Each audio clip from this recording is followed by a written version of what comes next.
Welcome to the April 14th City Council meeting. I am Jim Nash. I am the City Council President, and I will be presiding this evening. I would like to make everyone aware that this meeting and all participating on Zoom will be audio and video recorded.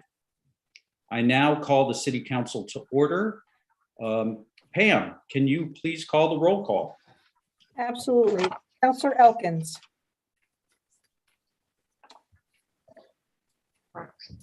Oh, she might need to be a co-host if she's not. Okay. Councillor Foster. Here. Councillor Gore. Here. Councillor Jarrett.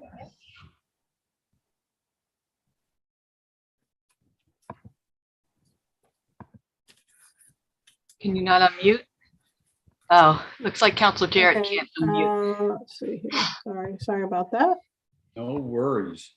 Here. Okay. Also, the meeting isn't being recorded. Oh, Thank you. thank you, Alex. And captioning. Yep.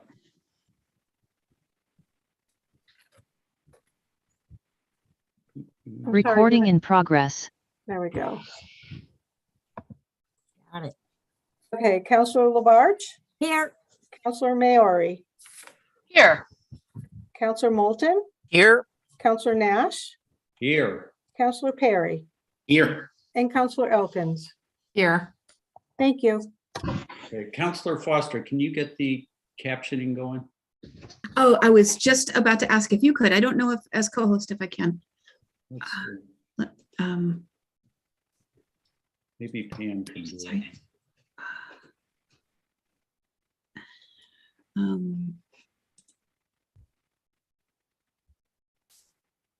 Where is that? I should know this. I don't see it in my settings. Yeah, I'm not seeing it either. Well, I'm Oh, gonna who s- has the host? Is Pam, are you the host? Yes. The world co-host? Oh, it might be that only the host can.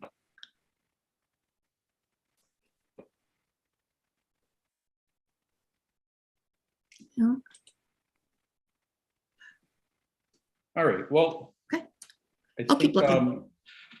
we have folks working on this. Now that we are convened, I would like to begin by switching things slightly on the agenda by first taking public comment. Once this is complete, we will proceed to the scheduled public hearing concerning a poll petition. Also, I'm wondering, has Lisa Jasinski showed up? All right, we need to watch for her too. If you wish to make a public comment, please use the raise hand feature. The raise hand feature is in the bottom menu bar under reactions. If you are calling by phone, you can raise your hand by hitting *9. If you are having trouble raising your hand, you may use the chat feature to send a message to me. To ensure equal access and because of the open meeting law, technical problems such as not being able to raise your hand are the only thing the chat function is used for, and the chat function will only be available during public comment. We cannot accept comment over chat, public comment, private chat, or chat only visible on Zoom during a public meeting is antithetical to an open public process in violation of the council rules for public participation and violates the spirit and potentially the law of open meeting law. If you want to submit a written public comment, please email it to citycouncil@northamptonma.gov, and it will be sent to all councilors and will be part of the public record. I will unmute each raised hand in the order raised to make a comment. Before you begin, please state your name and your city or town for the public record. To ensure everyone has an equal opportunity to speak, the council limits comments to 2 minutes. You are in no way obligated to use the full 2 minutes, but if you do, after 2 minutes, I will ask you to please finish your sentence. Tonight, we will also be trying out a new timer, which will appear in the Zoom to help track the 2 minutes. According to council rules, we do not respond during public comment, as it is your time to speak. So while your comments should be directed to us, you will understand when we don't respond. Our rules also state the councilors and members of the public shall conduct themselves with civility and respect at all times. Your protected speech is a constitutional right and one that we ask you to wield with consideration and respect for all, and with recognition that the public space that grants you that freedom is shared equally by everyone. Also, according to open meeting law, if someone is disrupting a meeting, they may be removed. You may speak on any topic. It doesn't need to be an item on the agenda. I ask that all but the council turn off your video until called upon. Only the person recognized has the floor, and all comments are to be directed to the council. This meeting can also be watched on channel 15 or by streaming on Northampton Open Media's YouTube and other platforms. Okay, I see 4 hands raised for public comment. Let's start with Chris.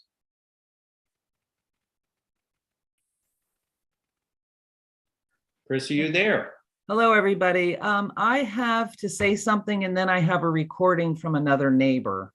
So I hope that's allowed. As long as each is under 2 minutes, we will give it a whirl. Okay, great. My name is Chris, Pines Edge. Again, I want to speak to you about my concerns about this dog pound you're attempting to place at the trailhead of Fitzgerald Lake Conservation Land, next to wetlands, next to people's homes on Cook Avenue. The people of Northampton have utilized this land for their enjoyment to hike, walk their dogs, ski, just enjoy the beauty and solitude of nature in this area. It is a true gem. If you move forward with this dog pound, you will be responsible for ruining this beautiful, quiet gem of land that the people of Northampton cherish. Your proposal not only affects the neighborhood, but hundreds of people that utilize this land, placing a noisy industrial building, limiting parking, and creating light and noise pollution is wrong. The majority of neighbors abutting this lot do not want this dog pound. Just the other day, I counted 21 cars in the lot where you're proposing to put this facility. Where are all these cars going to park when you stick a building in the parking lot? You're creating more problems. People will park down Cook Avenue, they'll park up Pines Edge, emergency vehicle access issues. People will be complaining about the noise, about the lack of parking, about how dark the area at night is now bright, and let's not forget about the dog barking. As I've said once to you before, it's like opening up a can of worms. People will complain and you will have to hear the endless complaints. This dog pound needs to be put into an area where you will not receive complaints, where a barking dog won't affect neighbors and their sanity, where lighting won't affect nature. Please rethink what you are doing, because what you are doing will be one of the greatest mistakes this new administration will ever make, and we will remember that. I would love to speak on to how wonderful the mayor and the council are conducting business. Really, I do. But that admiration is earned through ethical and moral behavior. Please put this dog facility in a non-residential area and be the good guys. Thank you, Chris. Could we get your last name? My last name is Clark. Thank you. Thank you. And you so- have a recording now? I have a recording from Nancy Smith. Hopefully this works. Here we Okay, go. we'll give it a shot. Okay. Nancy Smith, Chapel Street. I recently attended an event by local activists working on problems with the city and planning. I heard stories of single-family starter homes being bought up by developers, trees leveled, houses torn down, and replaced by as many as 8 tiny condos on a single lot. We hear city officials say they need the additional tax revenue from these smaller yet more expensive homes to pay for the things the city wants. If we ran the city more efficiently, could we stop gentrifying working class neighborhoods? The Cook Ave Kennel immediately comes to mind as a case study in mismanagement of city funds. Is this a project city officials think we want? Our total annual animal control budget has been $25,000 per year since 2017. The city is proposing $1 million kennel, a duplicate of the facility in Amherst, where we now board 20 to 24 strays per year. Even if all the $25,000 were for boarding, at $1 million, it will take 40 years just to break even on the building alone, and we don't need it. Our costs and expenses will skyrocket with no improvement in care. Why? Why is the city once again trying to place a kennel in a residential neighborhood with many seniors, much like the Chapel Street location? It's not good for the animals, the neighborhood, or the city. Is it about gentrification of a neighborhood? Drive prices down and seniors out? Is this the kind of project that is costing us so much that we have to gentrify working class neighborhoods, denying millennials the chance to own a home?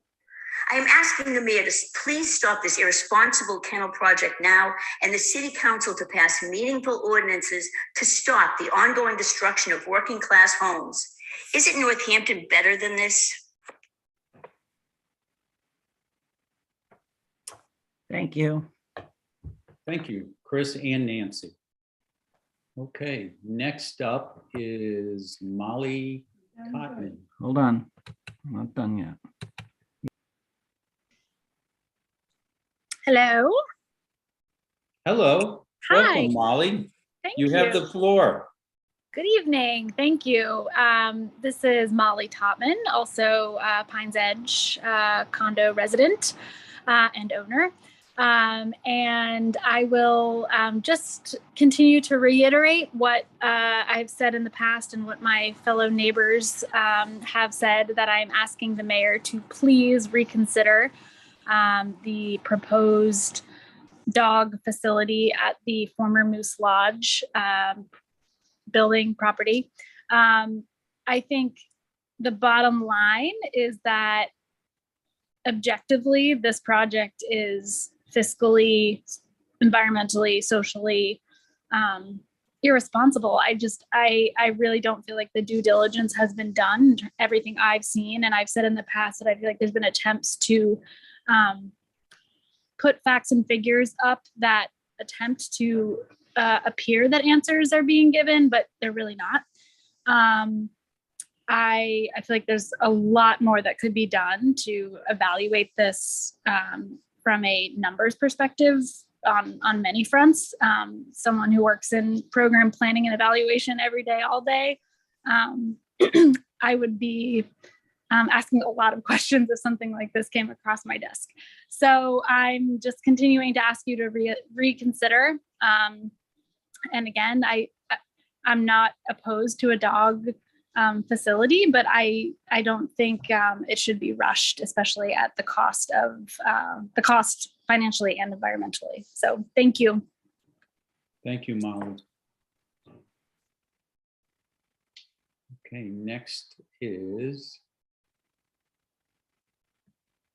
Kim. Hi, can you Hi, hear me? Kim. Hi, this is Kimberly Lambert. I live on Pines Edge Drive, and I fully agree with what Molly said, that you haven't clearly looked at the numbers. This is going to be a very expensive dog kennel. I don't think city taxpayers should have to pay that. I don't think that should be part of the city budget. I think that we need to keep that as an entrance to conservation land with a conservation education center. It doesn't have to be big, it can be small. That's what we need to use that land for. Give it back to the indigenous people of this area. And from what I can tell from all the meetings I've attended and listening to the mayor and the city council, you guys are real tired of looking for a space for a dog kennel.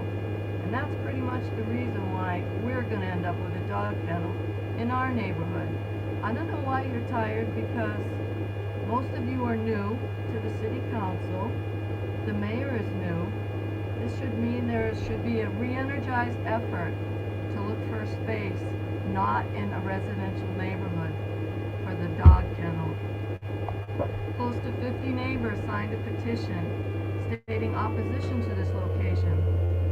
The city government wants a dog kennel to border our neighborhood. Pines Edge Drive, Cook Ave, Emily Lane. That's not where a dog kennel should be. The barking of the dogs in the parking lot is going to be very loud. It's going to be increased. And it's going to possibly devalue the property here. If these options, there could be a dog park, there could be a dog kennel up at the dog park on Burt's Pit Road. You know, the one that has a leash law that's not enforced by the city. Yeah, that dog park up on Burt's Pit Road. You could put a dog kennel there. You could put a dog kennel on Old Wilson Road. You could put it away from residential neighbors in the industrial park. And don't forget that isolated property on Old Wilson Road. There's even land near the prison where a dog kennel could provide a wonderful source for vocational training. None of this land is near a residential neighborhood like ours is. Ours is. If these options are too tiring, perhaps getting help from bordering towns. I mean, I know you're tired, even though you're new on the city council for the most part. You're pretty tired of looking for a space for a dog kennel, so you're sticking it in our neighborhood. So if it's too tiring, maybe you can ask bordering towns for a regional kennel in a more rural location that would lessen the burden on the new mayor and the new council. I'm very sorry to hear that you are so tired and bewildered in finding solutions to big problems, because it does not bode well for the difficult tasks that lie ahead in the next 4 years. The mayor and councilors have to revisit this decision and go back on that, find a new space for our kennel. Kim, can you finish your last sentence? The lack of data speaks volumes. Thank you, Kim. Okay, next we have Renee. Welcome, Renee. If we could get your full name and where you live. Hi, my name is Renee Anderson. I live on Pines Edge Drive in Northampton. I've been a citizen of Northampton for 45 years. I've lived at Pines Edge since 1999. You know, the first thing I want to say is, boy, do I love democratic process, and I love it in small towns where your voice can be heard. And I hope our voices are heard. So my first question is, I haven't really seen a cogent argument to justify a dog kennel. And I haven't seen a cost-benefit analysis, and perhaps it exists somewhere, but I think it would be useful to get that out so we can look at that and have some, give you some feedback on that. My neighbors, my colleagues have said what I needed to say, which is, you're putting something in a residential setting next to wetlands where our homes are. There'll be noise, there'll be lights, there'll be parking issues.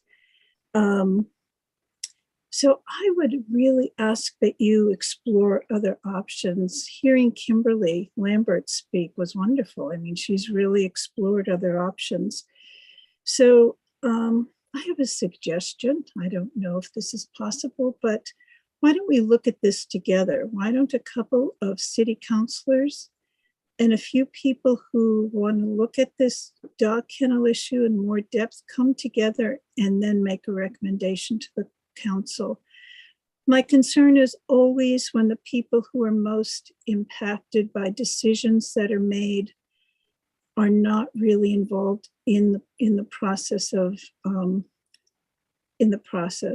in the decision-making process. So that's what I would suggest. Get some of us together, some counselors, and let's really explore this. Thank you so much. Thank you, Renee.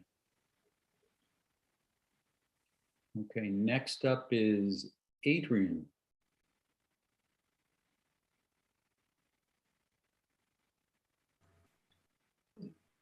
Welcome. Hi, I'm Adrian Andrews. I live in Pines Edge. I've been here about 15 years, and I just want to, everyone has already spoken to the salient points, many of the salient points. I feel like that area where this proposed dog pound animal control facility is being proposed is very much inappropriate for the in a residential neighborhood for the reasons that people have already articulated. And I would like to ask also, it seems that the demolition of the former Moose Lodge is moving ahead. I noticed in the Hampshire Gazette that there has been a requisition or a request for funds from some agency for $60,000 to demolish in anticipation of demolition of the lodge. And as this demolition moves forward, which it seems like it's a done deal, when that is demolished, then does that mean that the next step is to clear the land or do whatever in preparation for the building of a animal control facility? So I'd just like to find out about that, and that so that this is not steamrollered through for so many reasons, that it really needs to be elsewhere if we must have our own private animal control facility in Northampton for 2 dogs every 3 months. Thank you. Thank you, Adrian. Is there anybody else who'd like to speak for public comment? I'm not seeing any hands raised. Okay, going once, going twice. Okay. We are now going to move on to, I believe we're moving on to the public hearing. I'm going to request, is there somebody from National Grid to speak to this poll petition? I don't see Lisa Jasinski in here. Oh, I see somebody. Hello. Yes, hello. My name is O'Brien Cortez. I actually work for TRC, but we are the contract designers who designed the job for National Grid. Excellent. Okay, so with you being here, I think it's time to move on this public hearing. Okay, we are per Mass General Law, Chapter 166, Section 22, the Northampton City Council will hold a public hearing on Thursday, April 14th at 2022 at 7 p.m.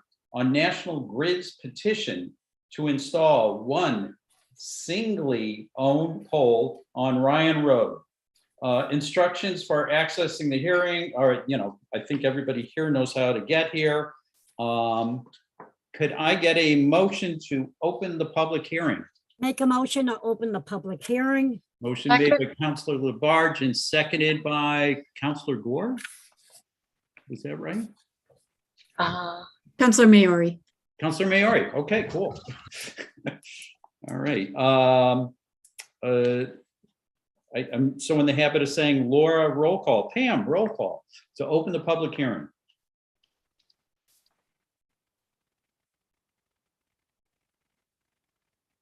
She's muted. Yeah. Oh, we have to unmute. Okay, Pam? Councilor Gore, Yes. Councilor Jarrett, Yes. Councilor Labarge, Yes. Councilor Maori, Yes. Councilor Moulton, Yes. Councilor Nash, Yes. Councilor Perry, Yes. Councilor Elkins, Yes. Councilor Foster. Yes. Okay, the public meeting, the public hearing is open. And what the heck just popped up here? Let's see. Okay, that's DPW.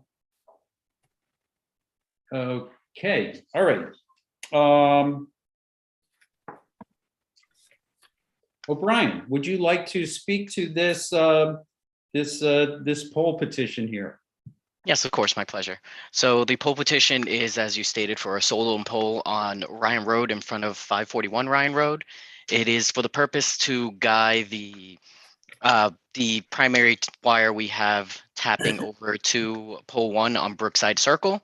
It is just to make sure that the pole is held in place and not get pulled towards Brookside Circle. Okay, so this pole won't be carrying any power lines on it? It's just a structural support? Correct. So the pole will be set in place with a 8-foot anchor straight back from it, and then a guy wire leading to the pole on the corner of Ryan Road and Brookside, which is pole 54, according to National Grid. Okay. Are there any other, is there anything else you want to add here, O'Brien? No, I guess that's the most part. That's the gist of it. It's it's just for safety purposes to ensure there's not too much tension on that pole pulling it towards Brookside Circle. Okay. All right. Are there any other proponents of this support pole in the room? If you could raise your hand, that would be helpful. All right. Are there any opponents to this this pole being placed here? All right. Again, I'm not seeing any hands raised, and I'm not seeing anybody waving at screens. Okay. Counselors, any questions for Mr. Cortez? Yes. Okay. I have a question. Oh, yes, Counselor Labarge, go right ahead. Thank you. Now, I think what I just heard was that they were just adding on a structural equipment on it. Is that correct? Yes, the pole. Go ahead. Yes, the pole won't have any electrical equipment on it. It will just be to reverse the tension being pulled from the opposite way. Okay, because on the order, it states National Grid is proposing to install one SO stub pole. So is that what you're talking about? Yes, ma'am. A stub pole just states that is just a pole that is being placed for guying purposes. Okay, because I went on site a couple of days ago to look at the pole numbers. And I thought maybe that's what it was, because I checked out other poles with that extra one added on for security purposes. So I don't have a problem with it as a city councilor. I was just wondering, did you have to notify the neighbors? As part of the petition, I did. An abutters list was included. Yes. Okay, thank you. And was there any concerns? As far as I understand, they would have, if there was concerns, they would have to bring them up here at the petition meeting. Okay, thank you. Okay. Counselors, any other questions? I'm just going to make a note here that this item is currently part of the consent agenda to be approved tonight. And that's where we will take an action on it in a little bit. Okay. Could I get a motion to, hearing no further comments, could I get a motion to close the public hearing? I have one more. Oh, go right ahead, Counselor. Yeah, you have to apply for a drench permit, correct? Yes, ma'am. And when does that happen? Let me double check. I was pretty sure I already included it in my trench permit for Ryan Road, but let me double check that. I'm just wondering, is that approved once we approve it here at City Council?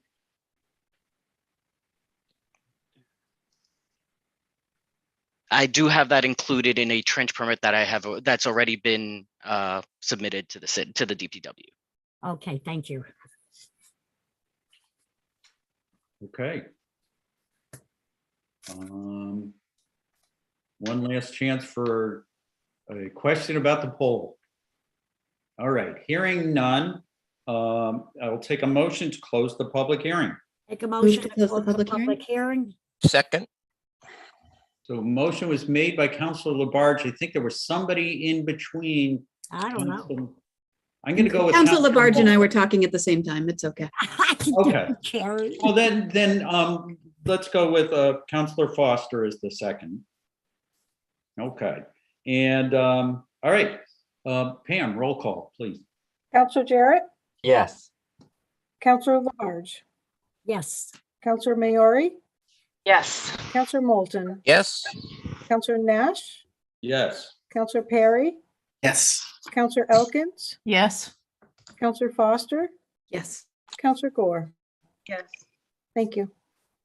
Okay, and that item again is on the consent agenda. Next up is announcements from counselors and the mayor. I don't think the mayor is here tonight, but but I'm sure counselors have some announcement. I see Counselor Labarge.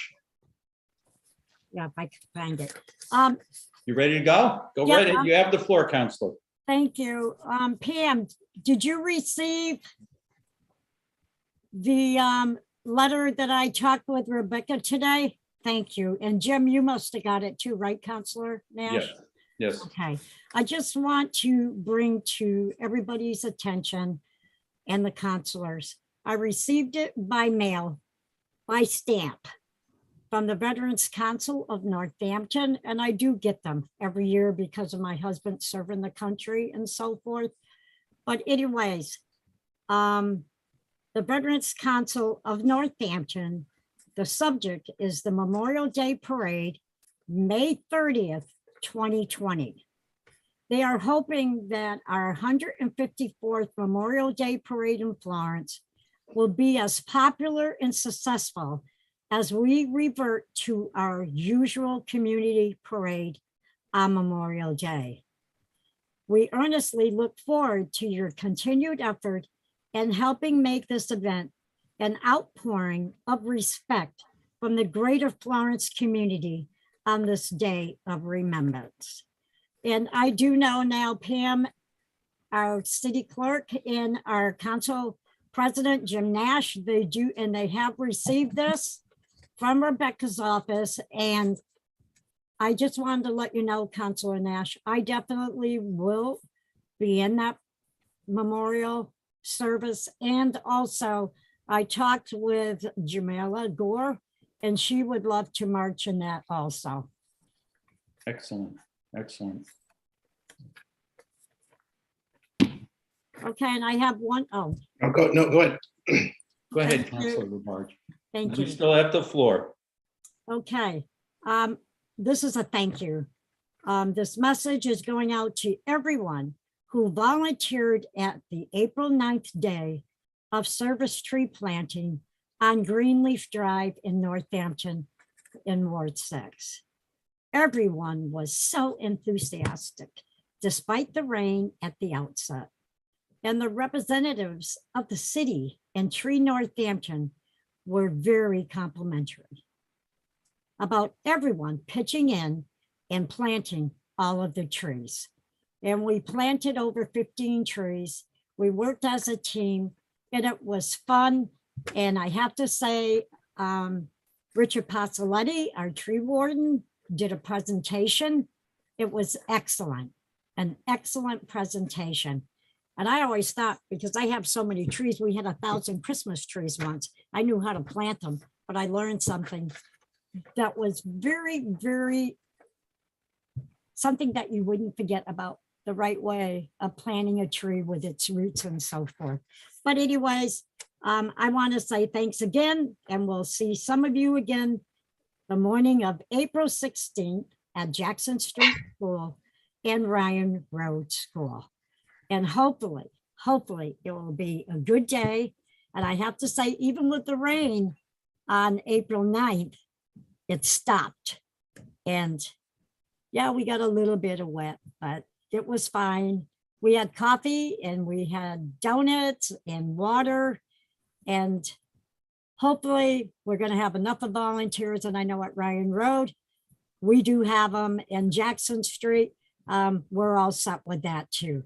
So Councilor Maori, I want to thank you for volunteering. It is very well appreciated with our Rotary Club in Northampton. Thank you. Thank you, Counselor Labarge. Counselor Perry, I saw you. Yes. Well, I have a a few announcements, and one of them actually was handled by Councilor Labarge. But I hope everyone does come out for that day of service for the Rotary Club. Sounds excellent. My second announcement is that there is going to be a public forum on changes to broker fees at the Community Resources Committee on Monday, April 25th. So I do want to let everyone know to please mark the date and come by. We would love to hear from every side on this issue. And the last thing I have to say is that this weekend, we are lucky to have in Northampton a 3-day festival called Carnival. It is going to be, the first 2 days are more adult themed, 21 plus, but there are a number of vendors from food to other materials, as well as performances from a number of local musicians and regional acts. So that is Friday and Saturday, April 15th and 16th. And then there is also a free community day on Sunday, which the Northampton High School band is going to be playing at. All of the acts that are playing on that day are local to our area. There are carnival rides, there are supposed to be fireworks and other things. So I suggest everyone come out and enjoy a bit of music as we come in to festival season. Thank you, Councilor. Any other, Councilor Mayor? Yeah. So I have a couple of announcements. The first is that Congressman Jim McGovern will be holding a listening session for the community Wednesday, April 20th from 5:30 to 6:30 p.m. at the Florence VFW post on Meadow Street. And it's about, we're all concerned in Ward 7, so was Congressman McGovern, about the proposed closure of the VA Medical Center. And so it's a time, in-person time for folks to talk about how the potential decision would impact themselves as veterans or loved ones or the community at large. So I'll be there. I hope you'll join us because I think this is, something worth fighting for, and it's in Jim's words, it's not a foregone conclusion. So we have some time to let our voices be heard on this one. So the other thing I wanted to let you know about is there's this wonderful campaign being organized by an intrepid Ward 7 resident, Amy Sugihara, called No Mo May. No Mo May is a campaign that's gaining momentum in states and cities across our nation and also in the UK. It's basically, the idea is in May, you do nothing. I really like that. You let your lawnmower, rest for a month because May is a critical time for blooming and for pollinators. And the idea is this will boost our local pollinator counts. That's what other communities who do this every year have found. It reduces noise and carbon emissions for the month. And honestly kind of helps reframe the conversation around lawns and alternatives to lawns. And so, our critical pollinators, I'm sure you all know, they're in deep trouble. And so any amount of taking a break from mowing would help. Any amount you can participate would be wonderful. We're setting up an online sign-up sheet where you can register, where we're working with volunteers to provide No Mow May lawn signs. So May is fast approaching. If you would like to participate or register or help us get it off the ground, we'd love to hear from you. So you can just email me. I don't know if you can see this. It's my email. rmayority@northamptonma.gov. And please do, and I will help you register. Thank you. Thank you, Councilor. And Councilor, your contact information is also on the city website as well. So people can get it that way too. All right, any other announcements? Councilor Elkins.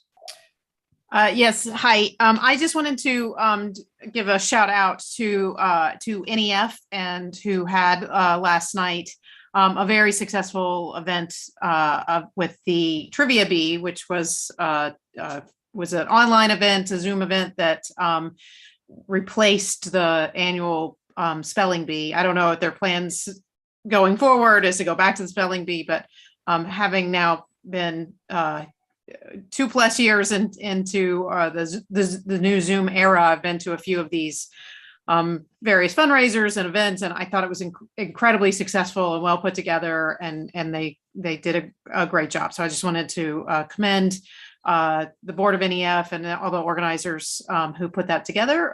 It made for a very lovely evening for a good cause and for our schools. Thank you. Any other announcements? Okay, I have two right here. First, I want to let people know that there will be more construction going on, and it's all good because in the end, we're going to end up with new streets and new sidewalks and bike lanes. And this piece of information has to do with the Pleasant Street corridor between Hockenham Road and the new roundabout. That the road is going to go on a road diet. We're going to get some dedicated bike lanes, some new crosswalks. There will be a new dedicated southbound bus stop, and all of this will start on Monday. So so more construction, but more good stuff on the way in terms of our infrastructure. The other thing is I just wanted to thank the mayor for the ceremony yesterday of raising the Ukrainian flag at Memorial Hall. For everybody who was there, it was very moving. There was members of the Ukrainian community, our Ukrainian community in the valley that were there, and others there in support of them.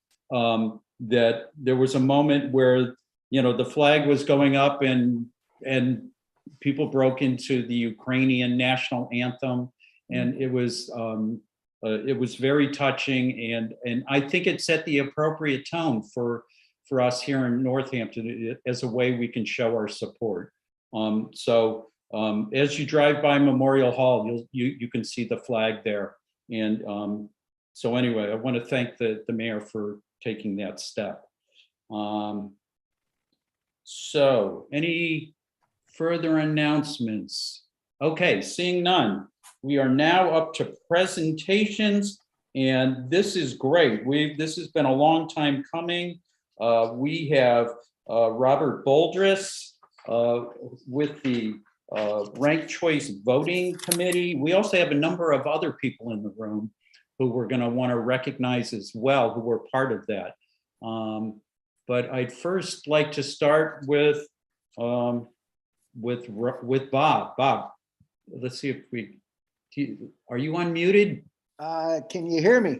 I can hear you. I can hear you. Welcome, and thank you for being patient.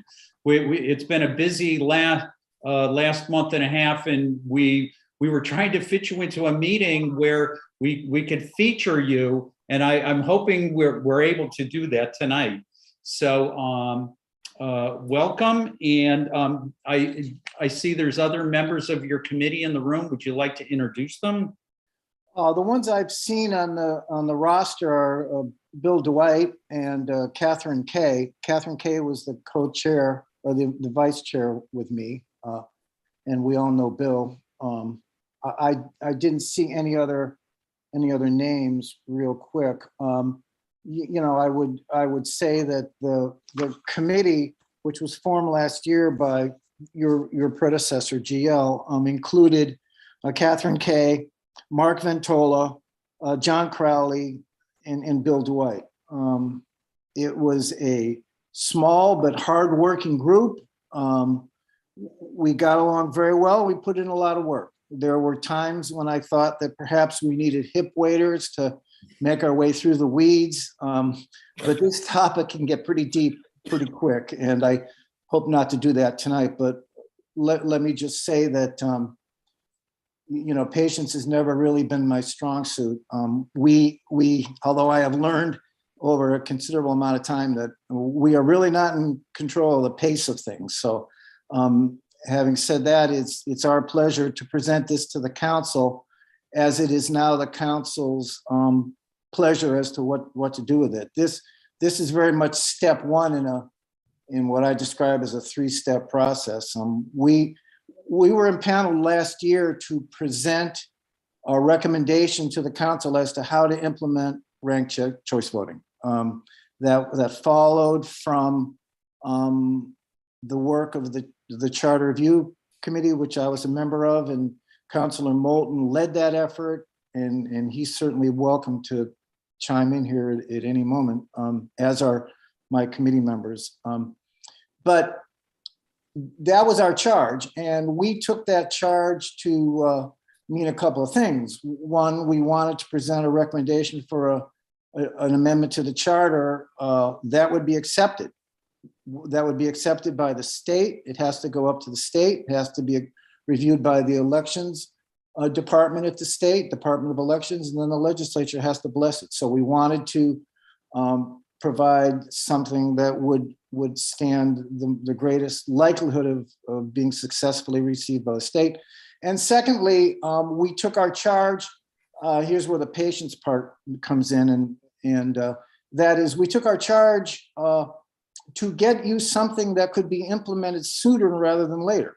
And steps 2 and 3 of the process require approval by the state, and then step 3 requires an approval, another ratification by the electorate of Northampton. I'll speak more to that and why the committee felt it was important for the voters of Northampton to have another shot at it, even though in the statewide ballot that happened recently, 68% of the voters here approved ranked choice voting.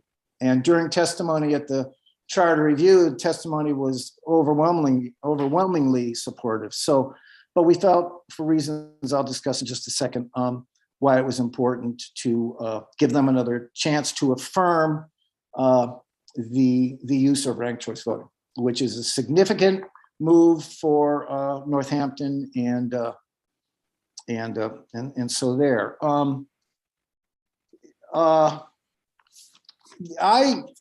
I presented a letter to the council that reflects the committee's actions, and I'm just going to go through that quickly in order that you may get a sense of what we were thinking as we now present you a charter review amendment to accomplish it. And many thanks to Councilor Seawald for getting that to us tonight.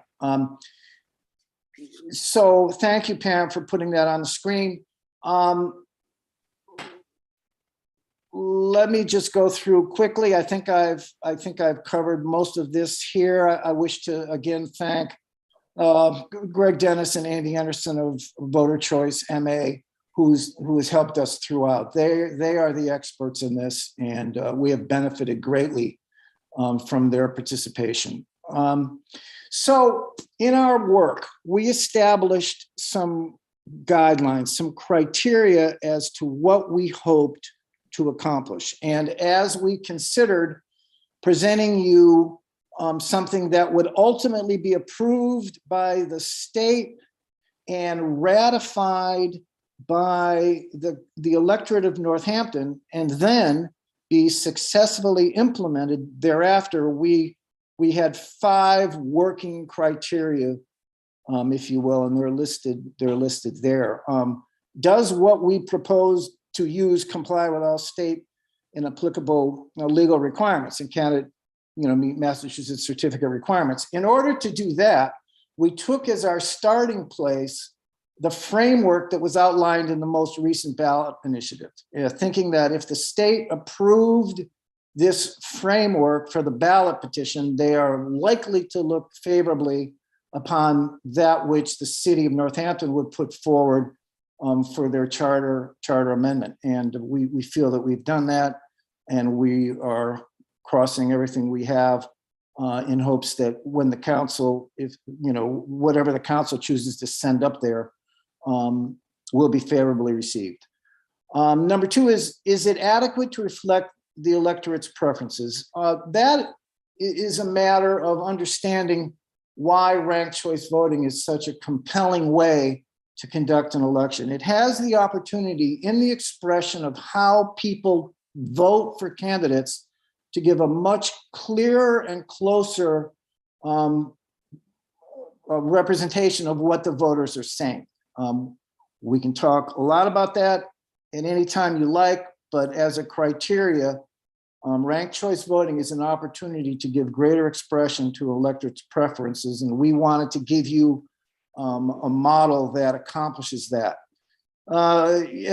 Almost as equally important for its ultimately successful implementation is number 3. It can't be clearly and succinctly explained to the electorate.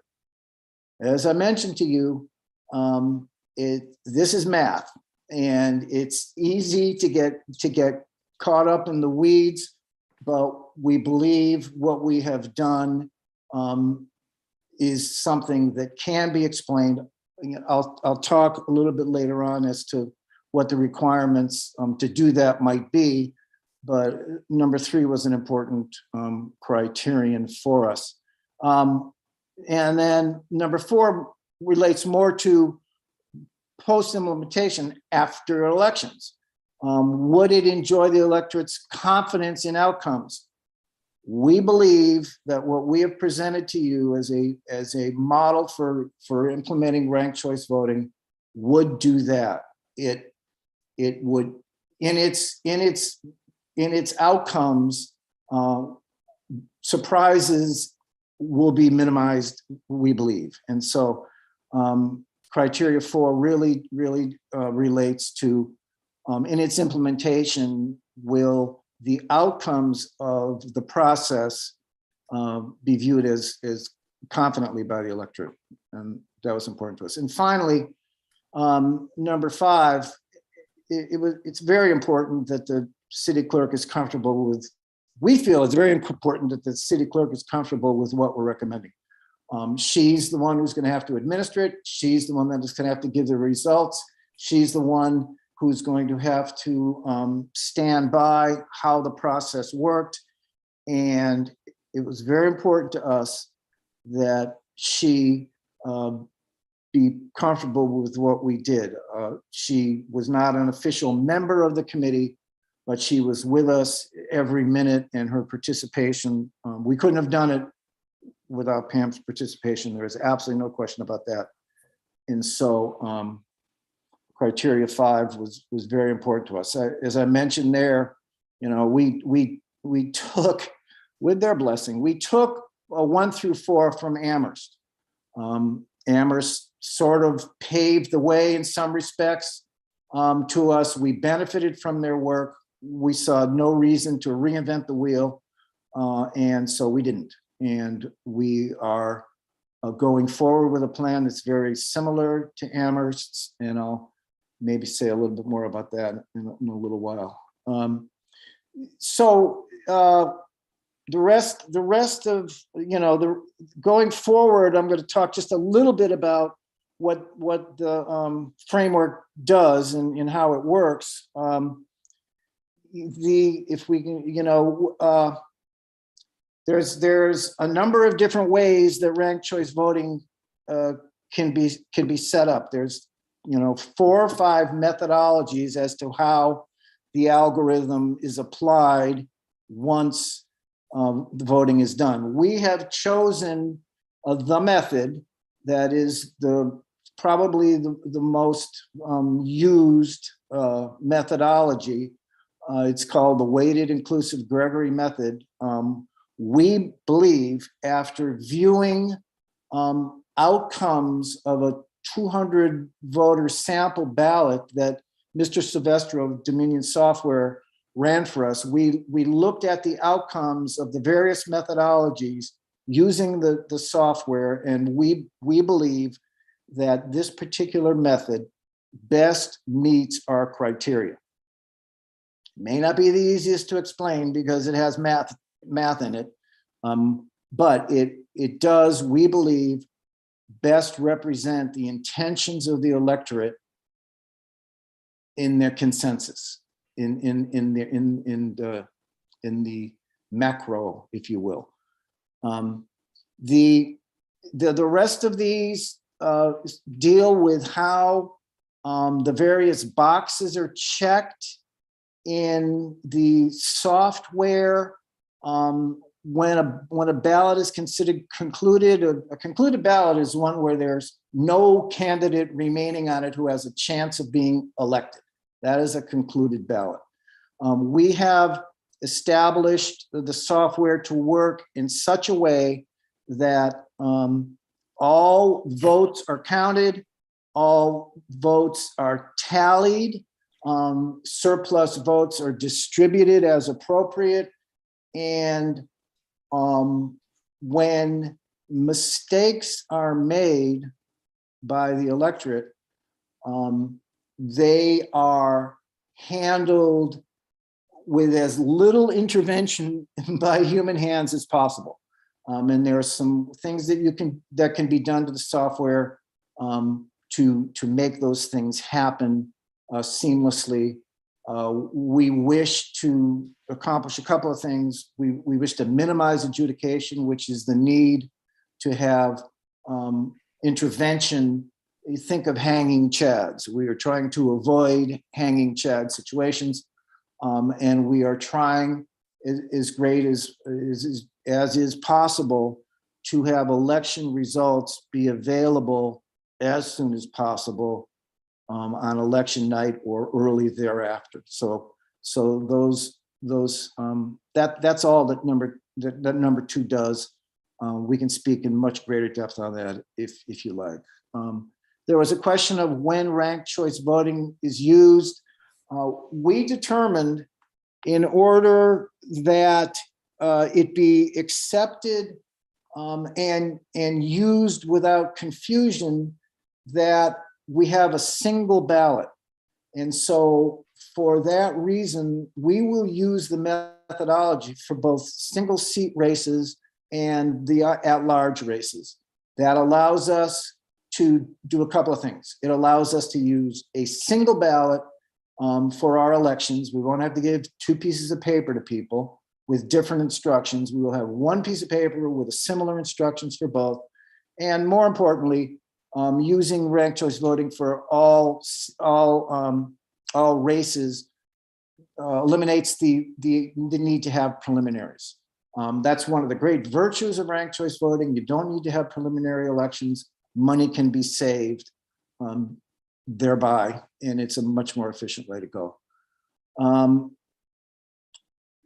4 and 5 deal with some of the details.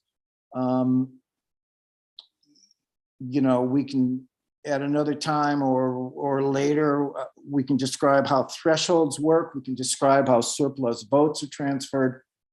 Again, that gets very weedy. I'm happy to do it if you like, or do it at another time if that's more appropriate. Number 6 is important to us, and you know, I will say that subsequent to the committee's work and following information that we received from Dominion, we have asked Attorney Seawald to amend the order establishing the charter to change our initial opinion on this. But what we are saying is, who has the authority to make changes? Well, it is apparent that voting is a very dynamic thing. Software changes are going to be made. Who knows what's going to happen down the road? Each year, it is the responsibility of the clerk to present a ballot to the council. We are asking that the clerk have the ability to recommend minor modifications or enhancements that are called for as time passes with each new election. Should things change, we feel that the clerk should have an opportunity to recommend to the council as to any changes that of a non-overriding nature that need to be made to ranked choice voting that would not go counter to what the charter provision will be after you enact it. So we're saying that with the clerk will make those suggestions to the council, and the council will then approve or not what she will do. That's what number 6. That's a very common provision in ranked choice voting authorizations, and we believe it needs to be in ours as well. And finally, as I've alluded to before, local provision, we believe it's important. Again, it wasn't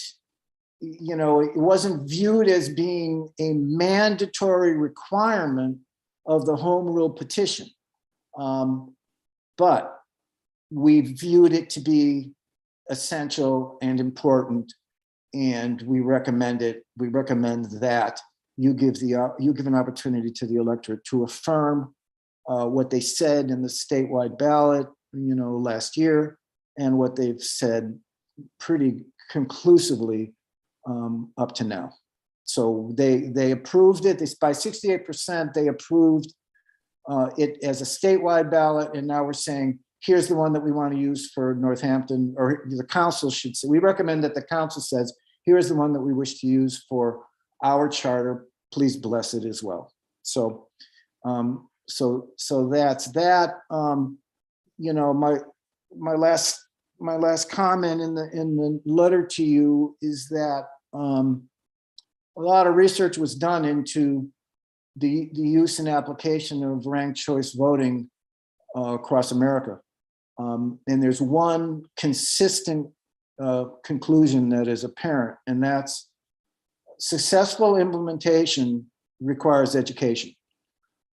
We felt that one of the attributes of number 6, or of number 7 rather, requiring a local affirmation, should it happen this fall, September or November, hopefully, or next year as part of our municipal election, it is an opportunity to go to phase 3, and that's to educate the electorate on its implementation. A robust educational campaign is essential, we feel.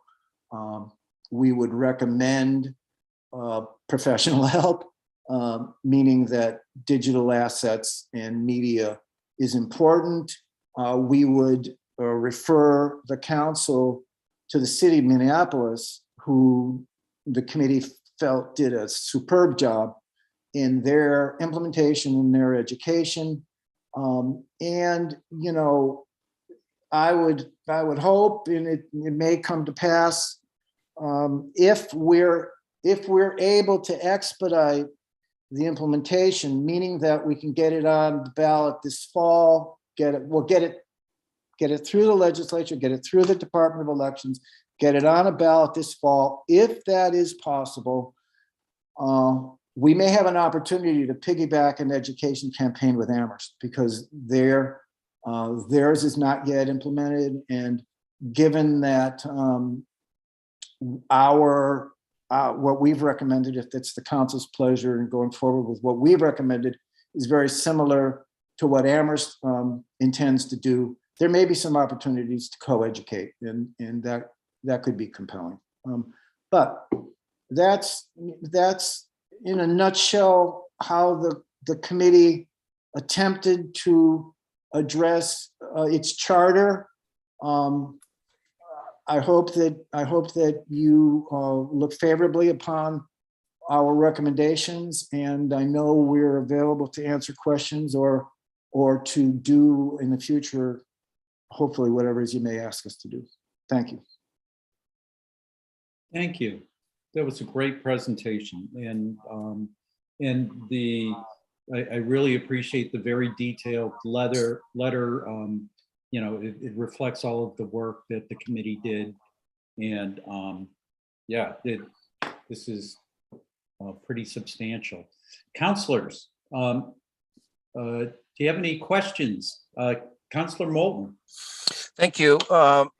This is the final piece of legislation resulting from the Charter Review Committee's work in 2019. The rest all went through the council and onto the legislature in the past 2 years. This is by far the most complicated piece, And I really want to thank the work that's been done. Thank the committee for the work that it's done under Chairman Bullrice, who was, in my view, one of the most knowledgeable people in Massachusetts about ranked choice voting.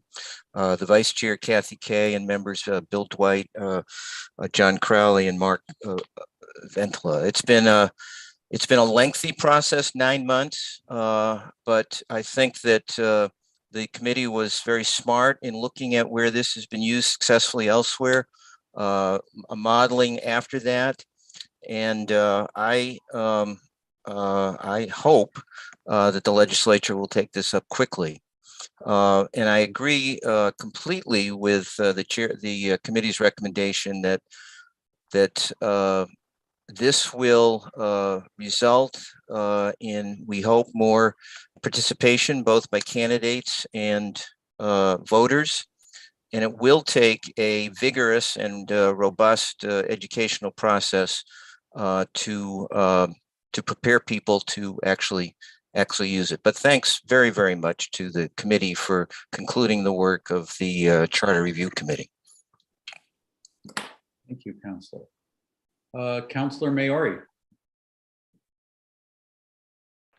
Yeah, I'd like to thank the committee as well. I mean, your dedication and your thoroughness, what you've given our city is like a really strong foundation for this, experiment. It's tough to do things a new way. And I think you really dotted your I's, crossed your T's, and we're all going to benefit from that. And I especially appreciate you centering the ease of use, the practical ease of use for our voters, because that's going to, that's a reality that a great plan, but if our voters can't figure it out or understand it, that's going to be an issue. So I can see you've centered that, and also centered, the impact on the election point person, mainly our city clerk, who has to, maneuver this huge, multifaceted, complex operation of elections.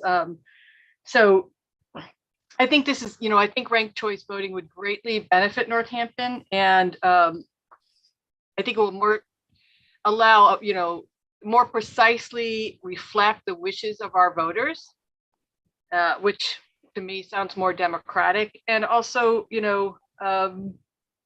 save us, as we've said, save us time and money. So I definitely want to thank everyone in the committee for your perseverance on this. Thank you.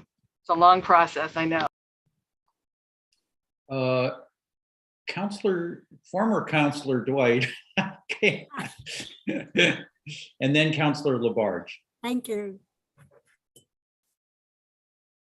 Oh, we need to unmute him. Welcome. Hi, thanks. Boy, I forgot how much fun this is. It's I think it's sarcastic.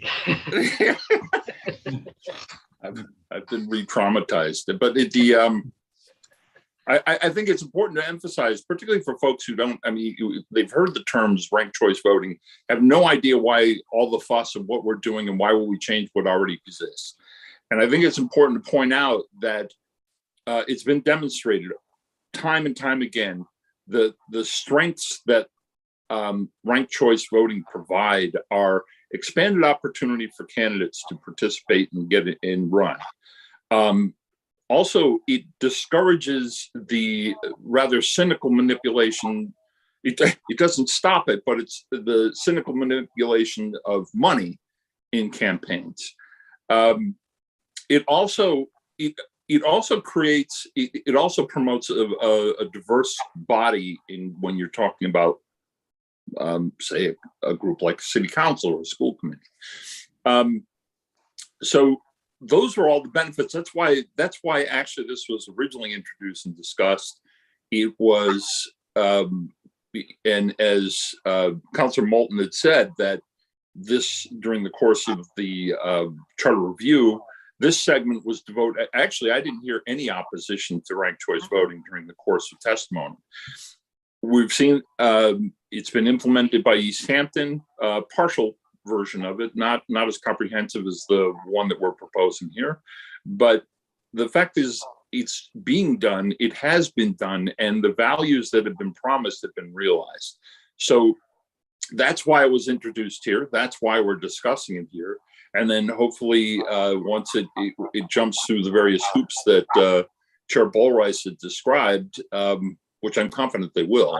I mean, I think if it gets through the legislature and comes back to the electorate, I have every confidence that it will be passed. But the education part is on us, and and I want to reinforce what Chair Bullrice said, that we remain committed to that prospect if called upon. Thank you, Resident Dwight. Councilor Labarge. Yes, thank you. And thank you, Councilor Dwight. You did an excellent job of speaking tonight. And I have to agree. I was at the meetings and I did not hear anybody speak against that. And the big thing that I'm happy about is hearing from Robert this evening in regards of they need help with the educational part. So I do have somebody that I know, and that's Bill Dwight. He could possibly get involved and help educate the people out there.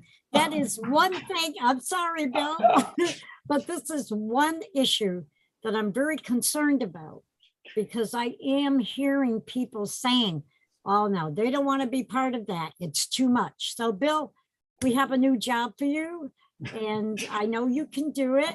We need all the help we can get to pass this. And I'm glad it's going on the ballot. And I also know once it goes on the ballot, it will pass here in our city of Northampton. Thank you. Thank you, Councilor Labarge. Can I get a second and then a roll call? Any Councilor Perry? No, second. No, it's fine. Actually, I have a question, and it's for Bob and for the committee. You know, the idea that this will better reflect the electorate's preferences. You know, and I don't know what we're going to do with this order tonight, but I think it would be good to just kind of elaborate on how that plays out here, how the electorate's preferences are more evident for residents. Ranked choice voting distinguishes itself from plurality voting in that it gives an opportunity for voters to say who they like, who I like best, who I like second, who I like third. The preference of the voters is reflected in how surplus votes are allocated once a candidate is deemed to have crossed the threshold and been elected. Say, for example, the threshold is 1,000 votes in a two or three candidate position. Say you have achieved 1,200 votes. You have 200 votes that are going to be distributed to the other candidates. Those votes are distributed proportionally according to how the 1,200 people voted for you. So their expression is reflected not only in the choice of you, Councilor Nash, but also in how they feel about all the other candidates. So in a sense, a voter has an ability to, select not just one candidate, but others as well. And I appreciate that Councilor Moulton would consider me to be an expert. I don't consider myself to be an expert. I consider myself to be an advocate. And the reason that I am an advocate is because I saw ranked choice voting. I participated in ranked choice voting for about 15 years in Cambridge during the 70s and 80s. And it does two things. In a city, in a community that has a very diverse electorate, the opportunity to get a more representative slate of elected officials is definitely more likely under ranked choice voting than under plurality voting. That's how it works. And as my colleague, ex-councilor Dwight mentioned, there's another attribute to ranked choice voting that I find very compelling, and that is that it encourages a candidate to tell the voters why she should get their number one vote. You are campaigning and saying, this is the reason you should vote for me. You are not campaigning against anybody else. That has a tendency to make for much more pleasant campaigning. You know, these days, anything we can do to encourage that sort of outcome, I feel is very important. But ranked choice voting in diverse communities creates an opportunity for more diverse representation on its legislative bodies. That's the way it works, and that's a good thing. Thank you. Councillor Labarge, well, Councillor Labarge, then Councillor Jarrett. Thank you. Robert, could you explain something to me, please? You stated, all right, say you were running, Robert, and you had 1,450 votes. Did I hear you say, well, the second person would pick up the extra votes that you had? No, the second person would pick up proportionally the votes that would be allocated to her. If the threshold was 1,000 to be deemed elected, and you had 1,200 votes, you would have 200 surplus votes. So 200 divided by the 1,200 that you got is like 16%. So 16% of all the votes that came to you for all the candidates would be allocated to them. So say, for example, you received 1,200 number one votes. Say the second most person getting votes on your ballot received 800 votes.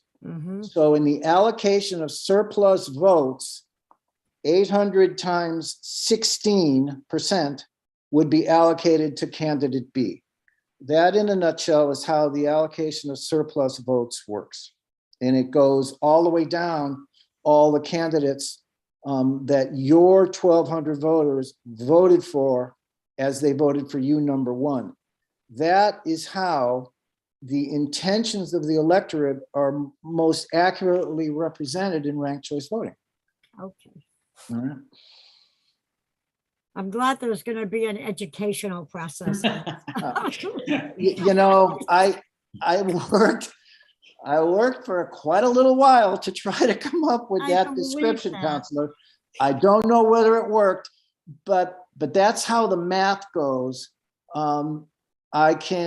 I'd be delighted to show you the cartoon that Minneapolis designed that explains that. All right. Is that with Mickey Mouse and Minnie Mouse? Now, it's the Mickey and Minnie aren't in it, but others are. But in any event, that's that's how the math works. That's how diversity is achieved. And that is what we need to convey to the electorate. Exactly. So they don't do certain things that they do now, like bullet vote or blank vote or skip vote or all these other things that are really not in their interest to do. You know, it is very much in their interest to rank the candidates as they see them. And the macro of all those rankings, once surplus voters are distributed, and once candidates who have no chance of getting elected, their votes are redistributed. Once those two things happen, then the intentions of the electorate are portrayed in the outcome. That's how it works, and that's why it's so compelling. It sounds like bingo to me. But anyways, I'm very glad, and I want to thank you, Robert, and your committee for working tirelessly on this. And like I said tonight, that we have Bill Dwight, and hopefully he'll be out there to help us with the educational part of it. Thank you, Bob. You're welcome. Okay, Counselor Jarrett and then Counselor Elkins. Is there, but, all right, Counselor Jarrett, you have the floor. Great, thank you. Thank you to the committee and for the presentation.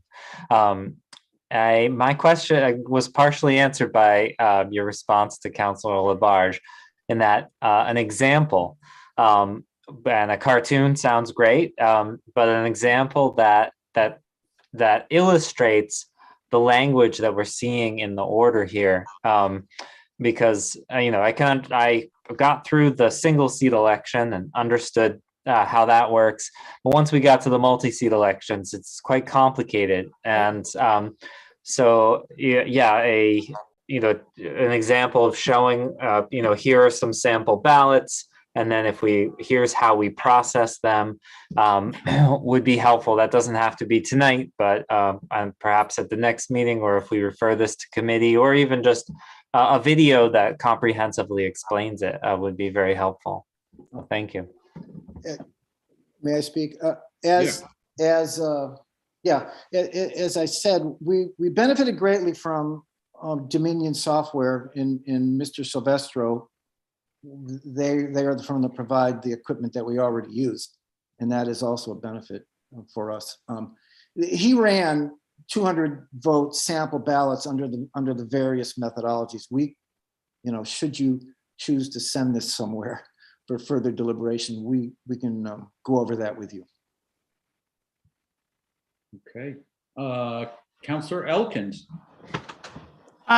Yes, first of all, great work. I totally commend everybody who's worked so hard on this report and coming back to us tonight with this.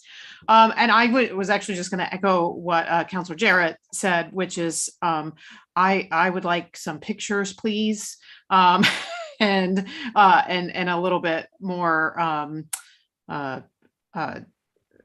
Yes, so I was just going to reiterate that I think that at every chance, both in educating us as we go forward and deliberating on this, and then as we educate the public, some greater sort of sample ballots and things like that would be very, very helpful in our effort to explain it to folks, both as we decide and as when it comes to a vote for the public.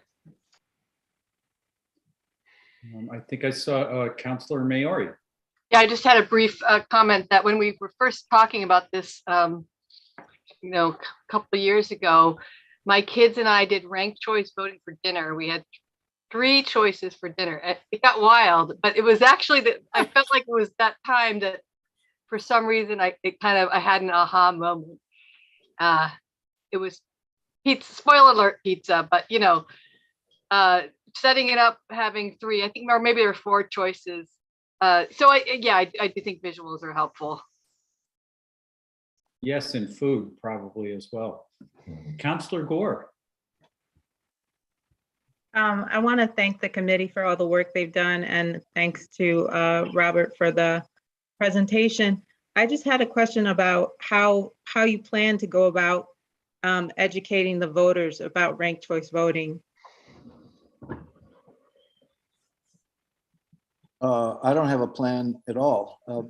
I'm happy to, I have some recommendations, and I'm happy to work with Bill if Bill's going to be in charge of that. But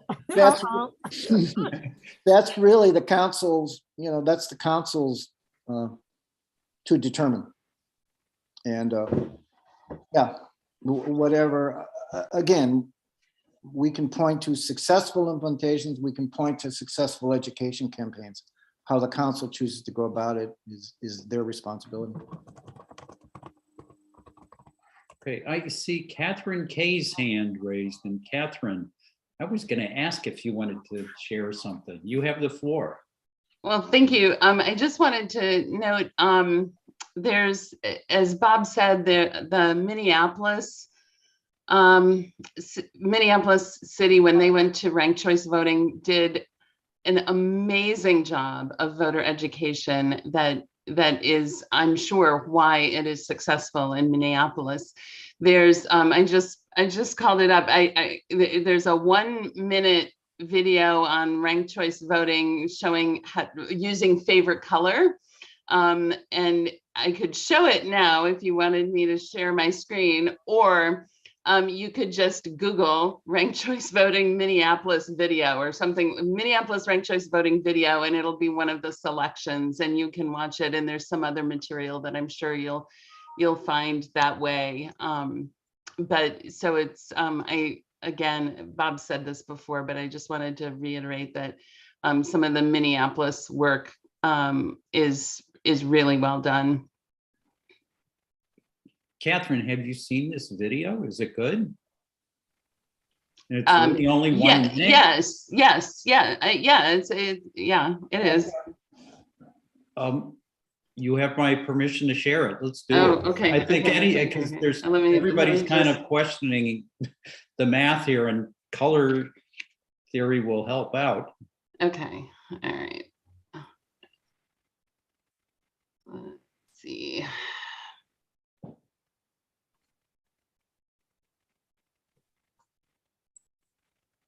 Okay. I want blue, and if neither of those win, I guess I can live with it. Now, let's count up everybody's votes. Under ranked choice voting rules, it's not enough just to get the most votes. You need I can't quite hear it. You can't hear it? Purple's ahead, but it has only 7 votes. It needs at least 11 to win. So we eliminate the color in last place. Sorry, Orange fans, we're going to your... Whoops, sorry. Vote for your favorite color. Instant runoff way. Now with fractions. We already showed you how instant runoff elections work when there's only one winner. But when there's more than one... Can you hear it now? The next video. We have 5 colors to choose from, and we're going to end up with 3 winners. To start, each voter chooses a favorite color, a second choice, and a third. All right, purple is my first choice, yellow comes in second, and I'll put blue in third place. Now we need a scoreboard. There were 36 votes cast. There will be 3 winners. In order for a color to win, it needs more than a quarter of the vote. That's because if a color gets that much, then it's mathematically impossible for it to lose. 36 divided by 4 is 9, and we need just over that. So plus 1 is 10. 10 votes is the finish line. Make it there, and you're one of the 3 winners. So let's count the votes.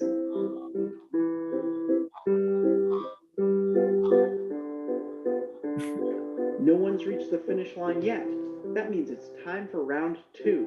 And Orange got the fewest votes, so it's out. Everyone who voted for Orange first now gets their second choice. Purple reached the finish line. In fact, Purple has more votes than it needs. That means each purple voter can take back a fraction of their vote and still leave Purple with enough to win. Under instant runoff rules, that's exactly what they get to do. Purple has 2 votes to spare. And that gets divided among the 12 purple voters. So each of them gets 1/6 of their vote back. And that little piece will go to their next choice.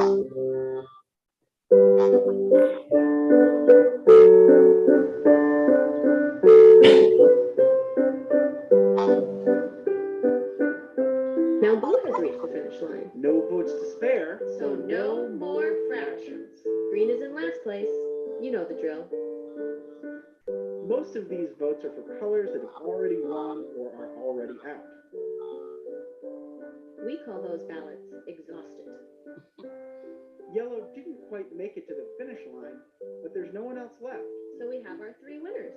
The instant runoff way. Okay, all right, that was helpful. Nothing like stickies. They didn't use animation, they used stickies. All right, Catherine, is there anything else you wanted to add? Oh, gee, no. Sorry. No. Stop. More videos, more videos, more videos. No, but you can see why education is important. The first video was a much more straightforward one seat description of what happens. And so that's the piece that's much easier to understand. When you get to the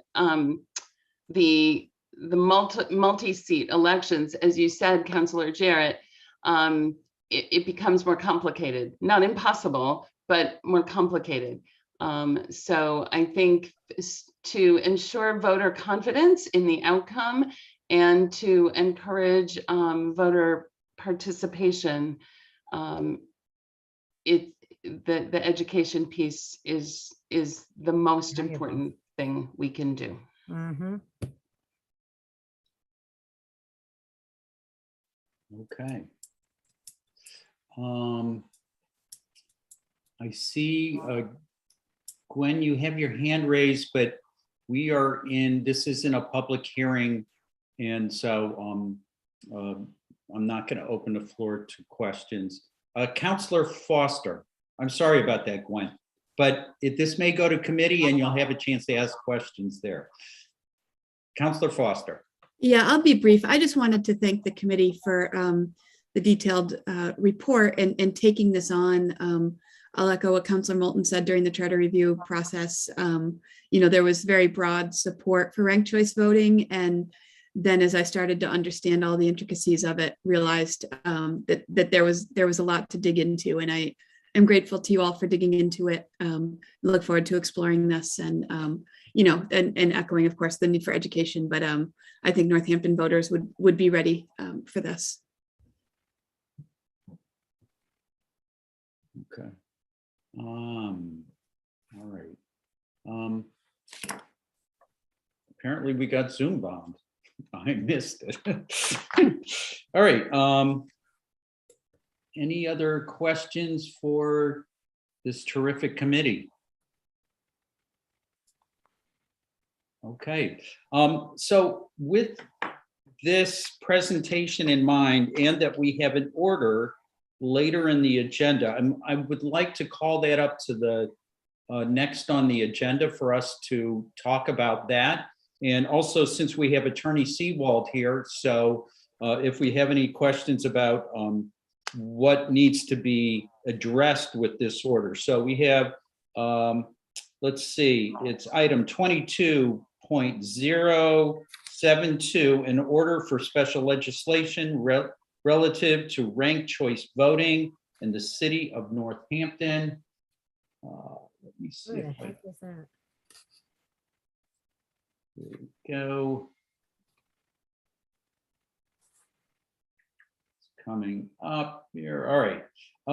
In City Council, April 14th, 2022, upon the recommendation of Mayor Gina Louise Shera and Councillor Stanley Moulton III, or 22.072, an order for special legislation relative to ranked choice voting in the city of Northampton, ordered that whereas in accordance with section 10-6 of the charter and chapter 9 of the code of ordinances, in January 2019, the city appointed a charter review committee.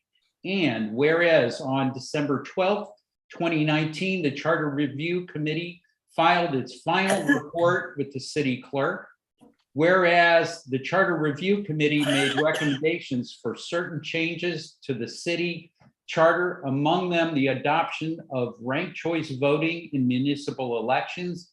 And whereas the City Council referred issues regarding implementation of ranked choice voting to the ad hoc ranked choice voting committee, and whereas the ranked choice voting committee has filed its report tonight, along with proposed special legislation, and whereas the City Council wishes to authorize the mayor to seek special legislation to effectuate the change to ranked choice voting. Now, therefore, it be ordered, voted to petition the general court to the end that legislation be adopted precisely as follows.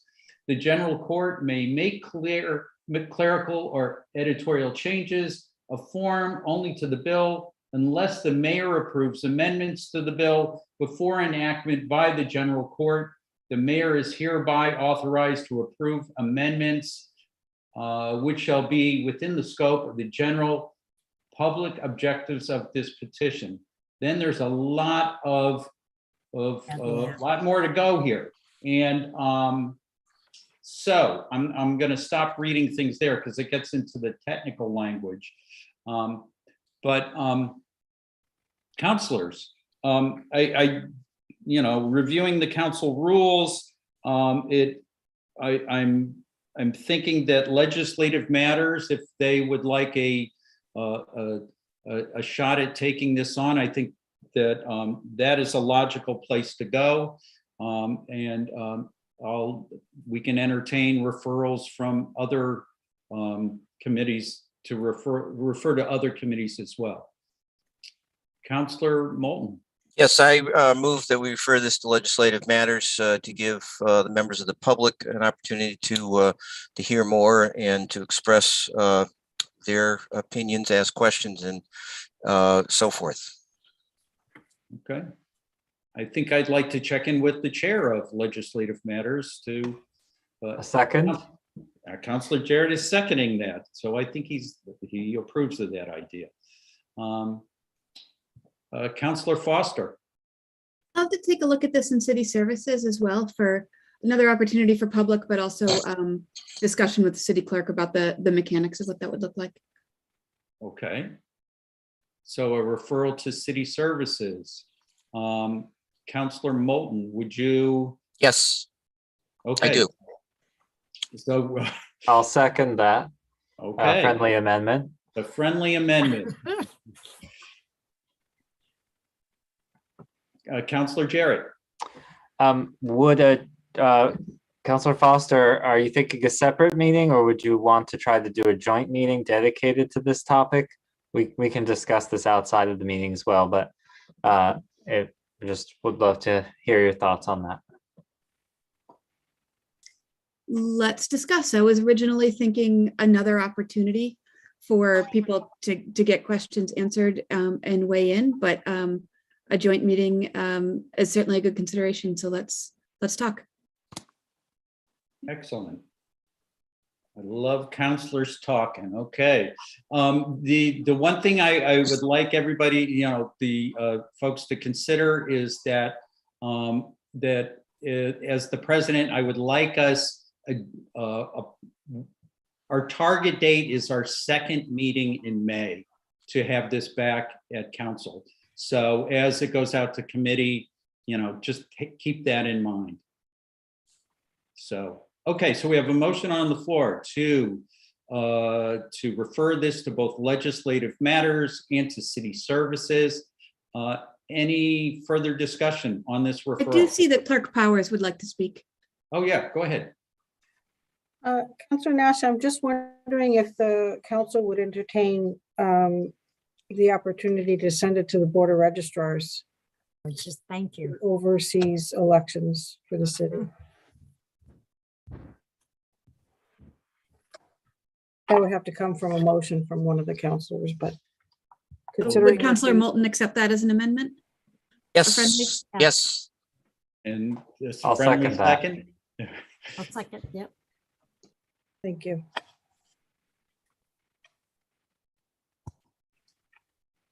Okay, any more discussion or referrals? Okay, Councilor Moulton. Well, I welcome all the three committees and the Board of Registrars weighing in on this. I do underscore both Chair Blue-Rice's and President Nash's concerns that we move as quickly as possible on this. And I think that getting this back to the council by May 19th. May 19th, yeah, is is the latest we want to go to have any opportunity to get this through the legislature so this could possibly go on the ballot this fall. So I would just urge us to work to expedite all those meetings. Good for you. Thank you, Councilor Moulton. Any more discussion? All right, we have a referral to legislative matters, city services, and who was it, Pam? Board of registrars? Yes. The board of registrars, yeah. Seeing no more discussion, roll call. Pam? Counselor Jarrett, Yes. Counselor Labarge, Yes. Counselor Maori, Yes. Counselor Moulton, Yes. Counselor Nash, Yes. Counselor Perry, Yes. Counselor Elkins, Yes. Counselor Foster, Yes. Counselor Gore. Yes. Thank you. Okay. I'm gonna, how about we take a brief recess? Okay, let's make it, let's be back by 8:50. And where did Attorney Seawald go? Did he go? Pam, just so you know, I'm gonna get off of this computer and go log on from another computer. So when I get, if I can be let back in as a host, that would be, Oh, absolutely. Yep. thank you.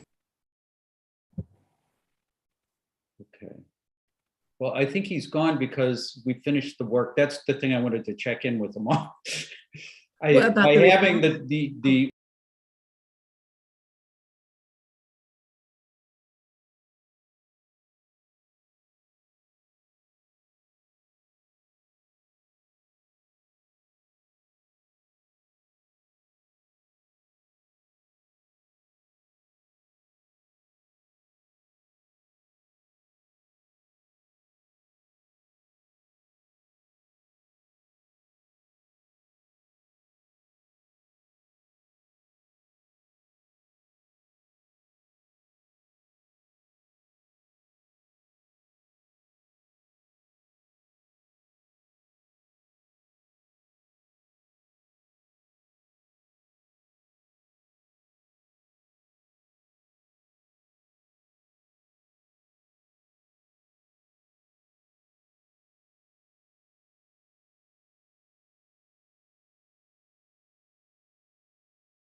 gonna go old school here, and we're gonna recess for Finance Committee in the middle of a council meeting. And we're going to have a public hearing, I believe.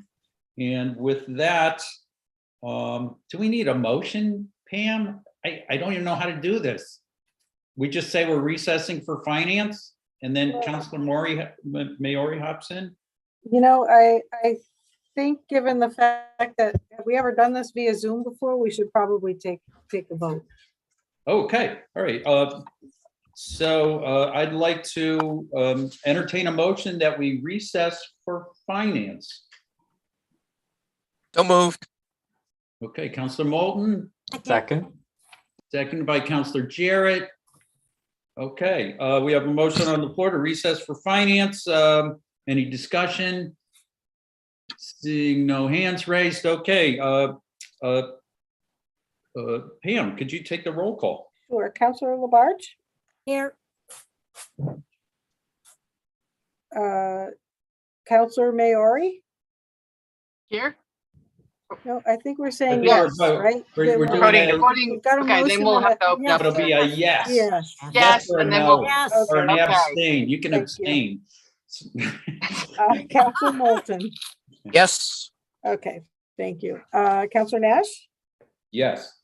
Councilor Perry? Yes. Councilor Elkins? Yes. Councilor Foster?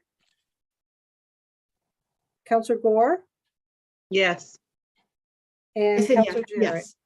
Yes. Councilor Foster? Yes, okay. All right, yes. Thank you. We're all out of sync. We're going to blame it on Zoom. Okay, we have just recessed for finance. And Councilor Maori, you. Oh, so now we'll do the roll call. Yeah, now we have to do the roll call. Councilor Maori? Here. Councilor Labarge? Here. Councilor Moulton? Here. Councilor Nash? Here. Thank you. Excellent. We have a quorum. So this is the April 14th meeting of the Finance Committee. As with full council, you are being audio and video recorded. We already did the roll. So let's see, the first thing here we have here is approval of minutes, but we do not have the minutes. So we'll bypass that. And then we have our public hearing. So we need to convene for the public hearing. I'm going to, let's see. Let me first announce, I'll just read the first paragraph of the notice to orient people. Notice of a public hearing, alter the layout of certain public ways and to discontinue a small portion of Parsons Street pursuant to MGL Chapter 82, Section 21, either the Northampton City Council or the City Council Committee on Finance, subject to a decision of the City Council at its regular meeting on March 31st, will hold a public hearing by remote participation on Thursday, April 14th, 2022 at 7:15 p.m. to consider altering the layout of the following public ways as shown on a plan entitled Street Alteration and Easement Plan, Plan of Land, Northampton, MA, and prepared for the City of Northampton, dated March 3rd, 2022. I'm going to stop there. I see that we have Director Fiden here. So we'll hear from proponents first. And yeah, I guess Director Fiden, would you like to speak? Yes. I'd like to make a motion to open the public hearing. Yes, the I'll make motion. that motion. First. Do I hear it? Do we have a second? Was it Councilor Labarge? Yes. Okay. Didn't hear it. Yes, yes. Okay.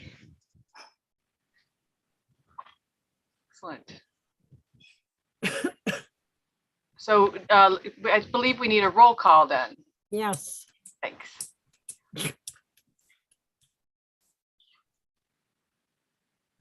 See, I think we, is Clerk Powers. Let's see. My apology, I was stuck on my screen share and I couldn't get back to the Zoom. screen, so my apologies for that. Counselor Labarge, Yes. Counselor Moulton, Yes. Counselor Nash, Yes. Counselor Maori. Yes. Thank you. Okay. Now the public hearing is open. We can hear from, well, let's see, Director Fiden, would you like to elaborate? Great. Yes, thank you very much. So City Council in a separate order before you has a series of takings for small slivers of property to allow our Bridge Street School, Safe Routes to School project. These alterations are all related to that. So I have just 3 sheets up here. It may be hard to see the scale, but you see these areas in bold. These are the slivers of property, some 45 square feet. My favorite one over here is 1 square foot. So we would just be adding these small takings to the road layout in the process. So there's the first sheet of Parsons Street from North to Highland. Let me just sort of advance it. Then the next one is almost up to Union Street. You see a lot of area that's shaded, so it looks like a big taking, a big expansion, but most of that is already sidewalk. So for, I don't know how many years, 50 years, some long time period, we've sort of been occupying some private property. So we will be making that legal. When you read the notice, you noted there's a small area where dropping the street. That's the area over here. We have some concern that that portion of the layout is actually in the cemetery and potentially people are buried in or near it. So we want to, it still becomes city property. It just would not be part of the road right of way. It would become part of the cemetery. And then the final piece over here, all the way up to Union Street, a little bit beyond to the bus loop, some very small takings. It's almost hard to see at this scale, but this one's 2 square feet over here. This one is 12 square feet. So this is only for permanent takings. The order for takings also includes temporary takings, temporary easements, but none of those are part of the alteration of the right of way. So for the right of way, we're only talking about these permanent easements. Wayne, could I ask you on the permanent takings, how many permanent takings?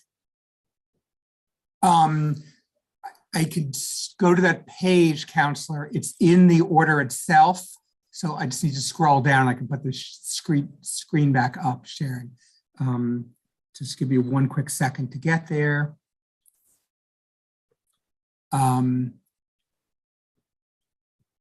So there are 21 takings, but some of them are multiple. So some of these are temporary and permanent.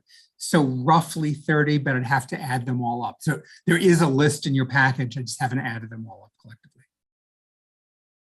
Okay, so when they're permanent takings, does the city have to pay them, Wayne?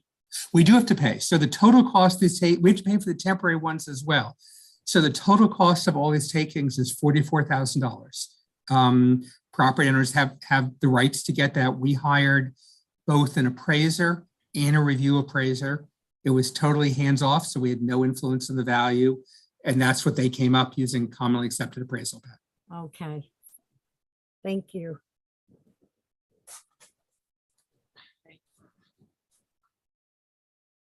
Okay, any questions from counselors or any other proponents who would like to speak on behalf of the Counselor Nash? Yeah, I just want to thank Wayne for all of the work on this, and that I'm not sure if I'm seeing other people here to speak. That's not surprising me because of the outreach that that Wayne and folks in his department have done to talk to people who are involved with these takings and easements, and that yeah, so there's been a lot of due diligence here, and that's why we're not seeing a lot of people saying what the heck's going on, which is really a good thing. So yes, definitely.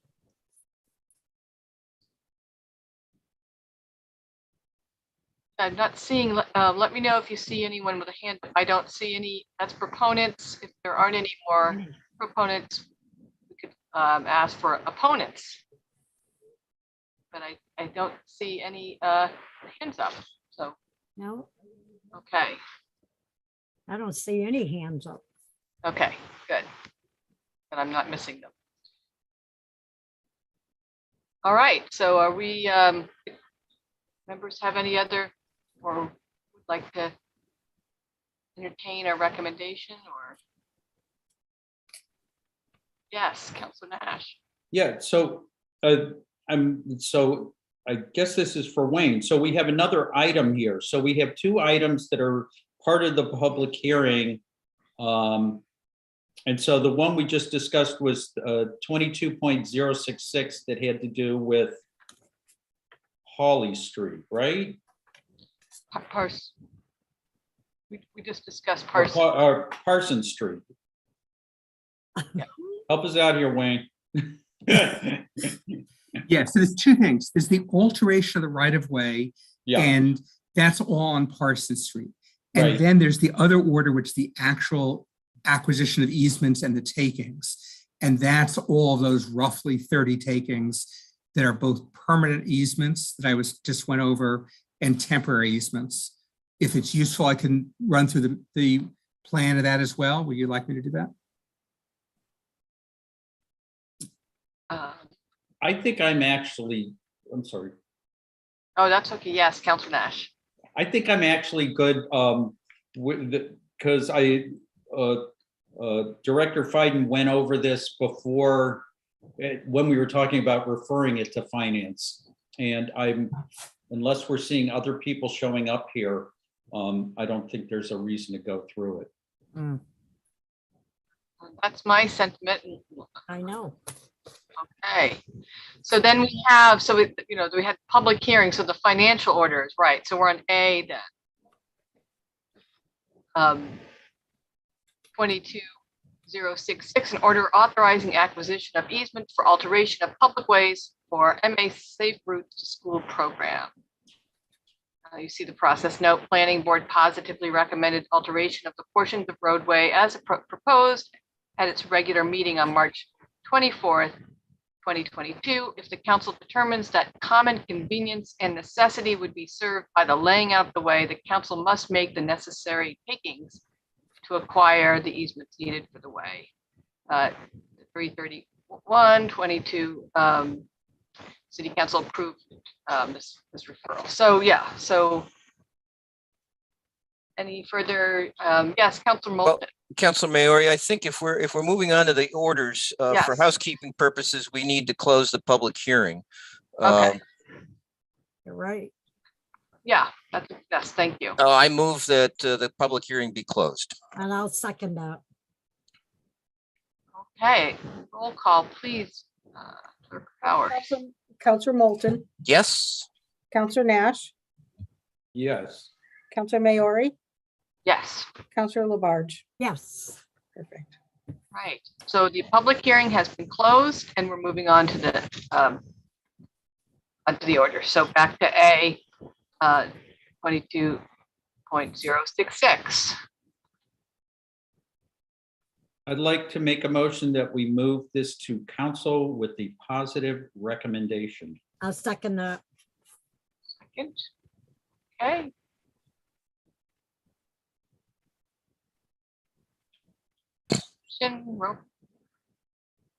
Okay. Discussion, roll call. Councilor Nash, Yes. Councilor Maori, Yes. Councilor Labarge, Yes. Councilor Moulton. Yes.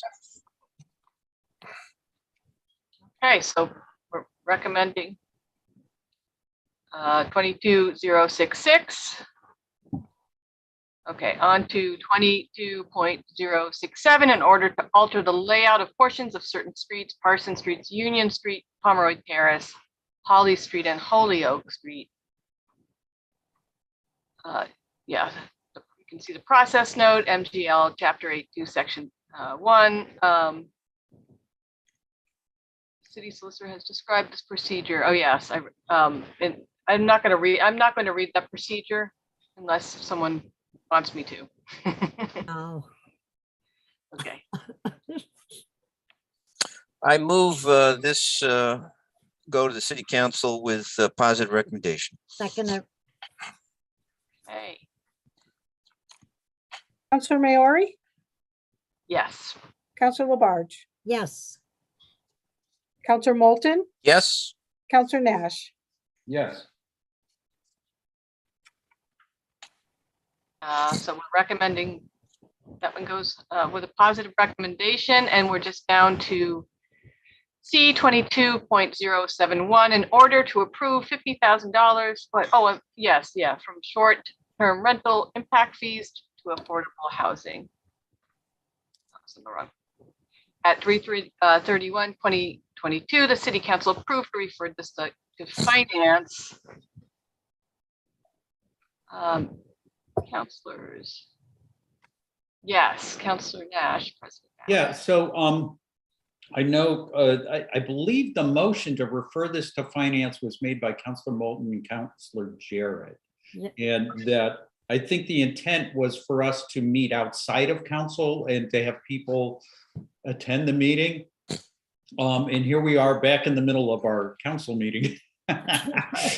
So I think there is discussion about having a meeting, a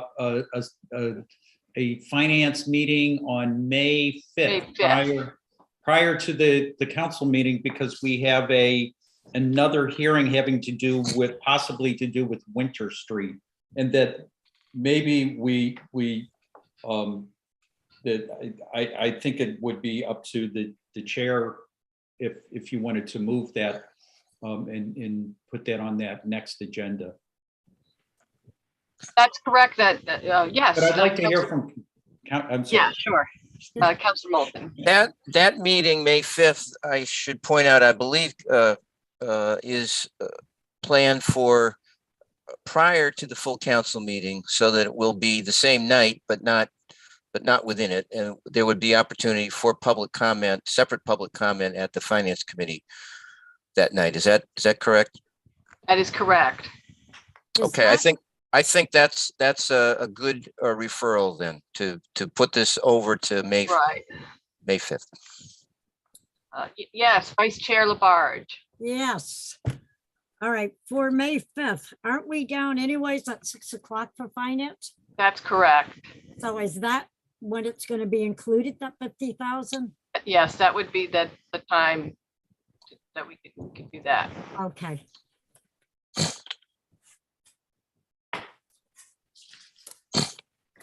Okay, any other thoughts on that? Another new innovative finance See, meeting? Director Fiden has a. Yes, Director Fiden. Just so you all know, I'm going to be out of town on the 5th and not available. So if any councilors have questions, I mean, I don't need to be at the meeting, but if any councilors have questions, just come talk to me or email me before the meeting, because I won't be there. I would say on my, from where I stand, I think the reason we're doing it this way is to really hear from the public. And so I'm comfortable with that. But if other councilors are not, I'd like to hear it. But I think that's okay. Thank you, Director Fiden, for letting us know. Okay, so I think, yes. Clerk Powers. I took Counselor Nash's referral to move it to the May 5th meeting. Can I have a second on that? Yes, I second that. Thank you. All right, thank you. Yeah. Powers. So, yeah, and so we also need to do a vote on that. Okay, Counselor Labarge. Yes. You're ahead Counselor of me. Moulton, Yes. Counselor Nash, Yes. Counselor Maori. Yes. Thank you. So thank you. You're one step ahead of me. I'd like to blame it on the internet lag, but I think you're just fast. So this item. So just to confirm, this item, in order to approve the $50,000 from short-term rental impact fees to affordable housing, will be moved to the finance committee meeting May 5th at 6, an hour before full council that night, along with there'll be other items as well. Okay. let's see, we had only other things here. We have new business. And which I do not have any. I'll make a So- motion to adjourn. Yeah. Yeah. Okay. Okay, Counselor Moulton, Yes. Counselor Nash, Yes. Counselor Maori, Yes. Counselor Labarge. Yes. Thank Okay. you. Thank you, Finance. Thank you, Counselor Maori. Thank you. Okay, so do we have to reconvene council? Do I have to do a vote? You know, my memory says we were just back in, I can hear Council President Shara saying, well, we're back in the Yeah. full city council now, I so. know. That's great. I know, I'm not remembering how she exactly did that. Maybe So she I'm had gonna- blonde. Very simple. So I'm gonna assume that we don't need a vote because we're back in, we're already here. I know. We're already convened. All right, so we are now up to the consent agenda. All right, on the consent agenda are items 22.064 in order to transfer $1,460 from City Council OM to City Council PS. Item 22.065 in order to acquire property located on West Hampton Road. Item 22.069 in order to authorize expending gift money for holiday lights. Item 21.073 annual licenses for Louis Farrick of Antiques Corner as a secondhand dealer. Item 22.075 appointments to refer to Committee on City Services. We have the Community Preservation Committee. We have Brian Adams for reappointment to fill a term from July 2022 to June 2025. We have the Conservation Commission, Mason Marin, C. Mason Marin for reappointment for a term that runs from July 2022 to June 2025. To the Disability Commission, Emma Cornwell. This is for reappointment, July 2022 to June 2025. Historical Commission, Martha Lyon. For reappointment, June 2022 to June 2025. And to the Human Rights Commission, Megan Peck. For reappointment, July 2022 to June 2025. And then the last item is 22.022 National Grid poll petition for one singly owned pole on Ryan Road. And that is the item we had the public hearing on earlier. Councilors, anyone can request for something to be removed from the consent agenda for further discussion. Is there any request for removals? Seeing none. Clerk Powers, can you take the roll on the consent agenda? Move May I have a approval. motion? Oh, gosh, I always Yeah. forget that part. Move approval of the consent agenda. Second. Okay, motion made by Counselor Jarrett and seconded by, I will go with Counselor Labarge. Thank you. Counselor Labarge, Yes. Counselor Maori, Yes. Counselor Moulton, Yes. Counselor Nash, Yes. Counselor Perry, Yes. Counselor Elkins, Yes. Counselor Foster, Yes. Counselor Gore, Yes. Counselor Jarrett. Yes. Thank you. Okay. We are on to financial orders. We have order 22.076 in order regarding alteration of Winter Street. So I don't know if, is there anybody? Director Nardi is here. Clerk Powers, would you mind making her a co-host? See Nardi. Well, I think I think I can describe this. So So what's going on Winter Street is that DPW, Winter Street, the stormwater issues need to be addressed pronto, and that they want to start work on the street this construction season.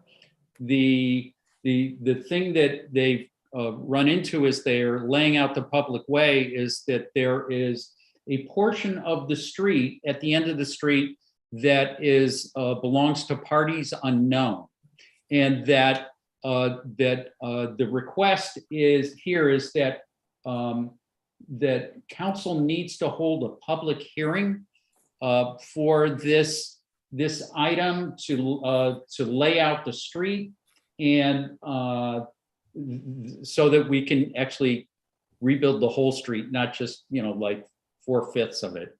And so that's part of what's up for discussion here. Director Nardi, is there something you want to add here? Or this came out of yeah, so there's an area of land about 70 feet and 33 feet wide that was drawn on the 1910 plan, but not included in the area of acceptance. So at the upper right-hand portion of that diagram of Winter Street is where the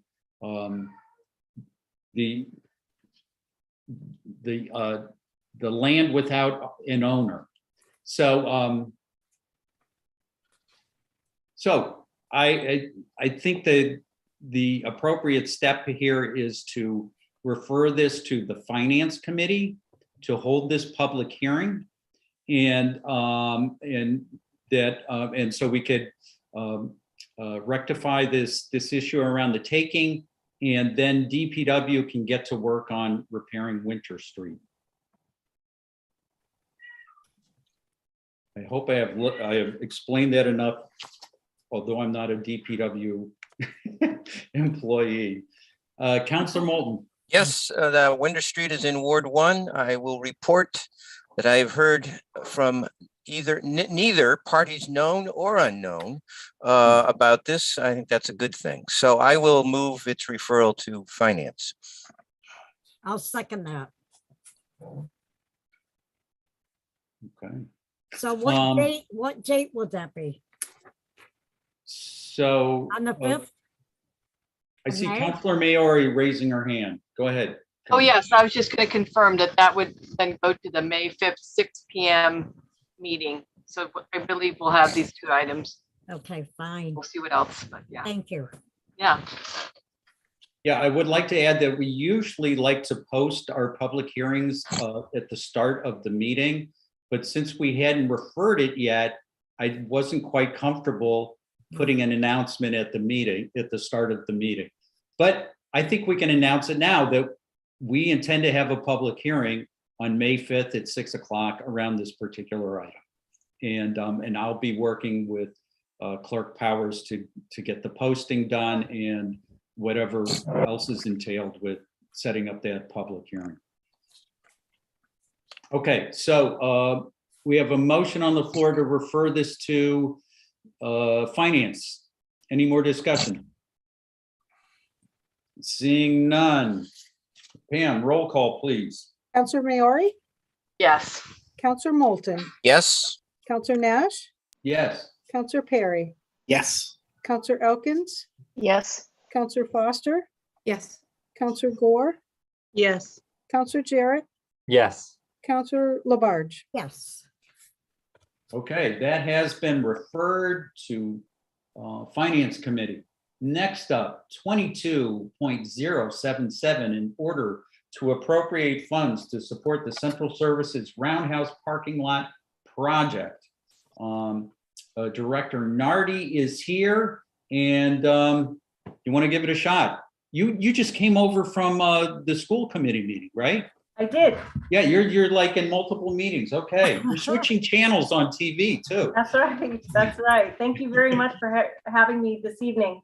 So yes, the order before you is for the Roundhouse parking lot. There were a couple things that we needed to finish up. One was the contract cost, the last invoice with the contractor. We also had 2 islands that within the parking lot that needed to be, there were change orders within the contract. They needed to be, I wish I could tell you the exact same thing. I mean, the exact details, but my understanding is we have a ladder truck that could not make it around one of the islands. So that's one of the amendments that needed to be adjusted for that. And then one of the islands in the Roundhouse parking lot needed to be fixed for rut and tire. It was for tire and wheel ruts, I think. So I apologize for not having the details. That's one of them. And also our final invoice with tie and bond.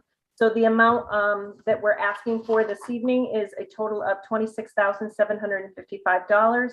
I'm asking for an appropriation of $11,485.72 from free cash.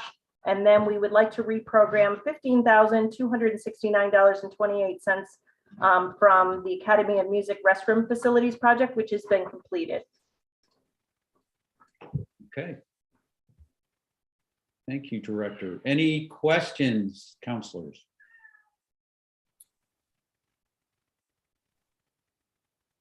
Pam, can we stop? Oh, good. Now I can see folks. All right. Counselor Labarge, I didn't see your hand because we were in that. I know, that's okay. I just want to thank our finance director for doing such a great job explaining this. Did I hear you say something about the fire trucks would have difficulties in that area? So only there was and then let me get that out because I can read exactly what I was given.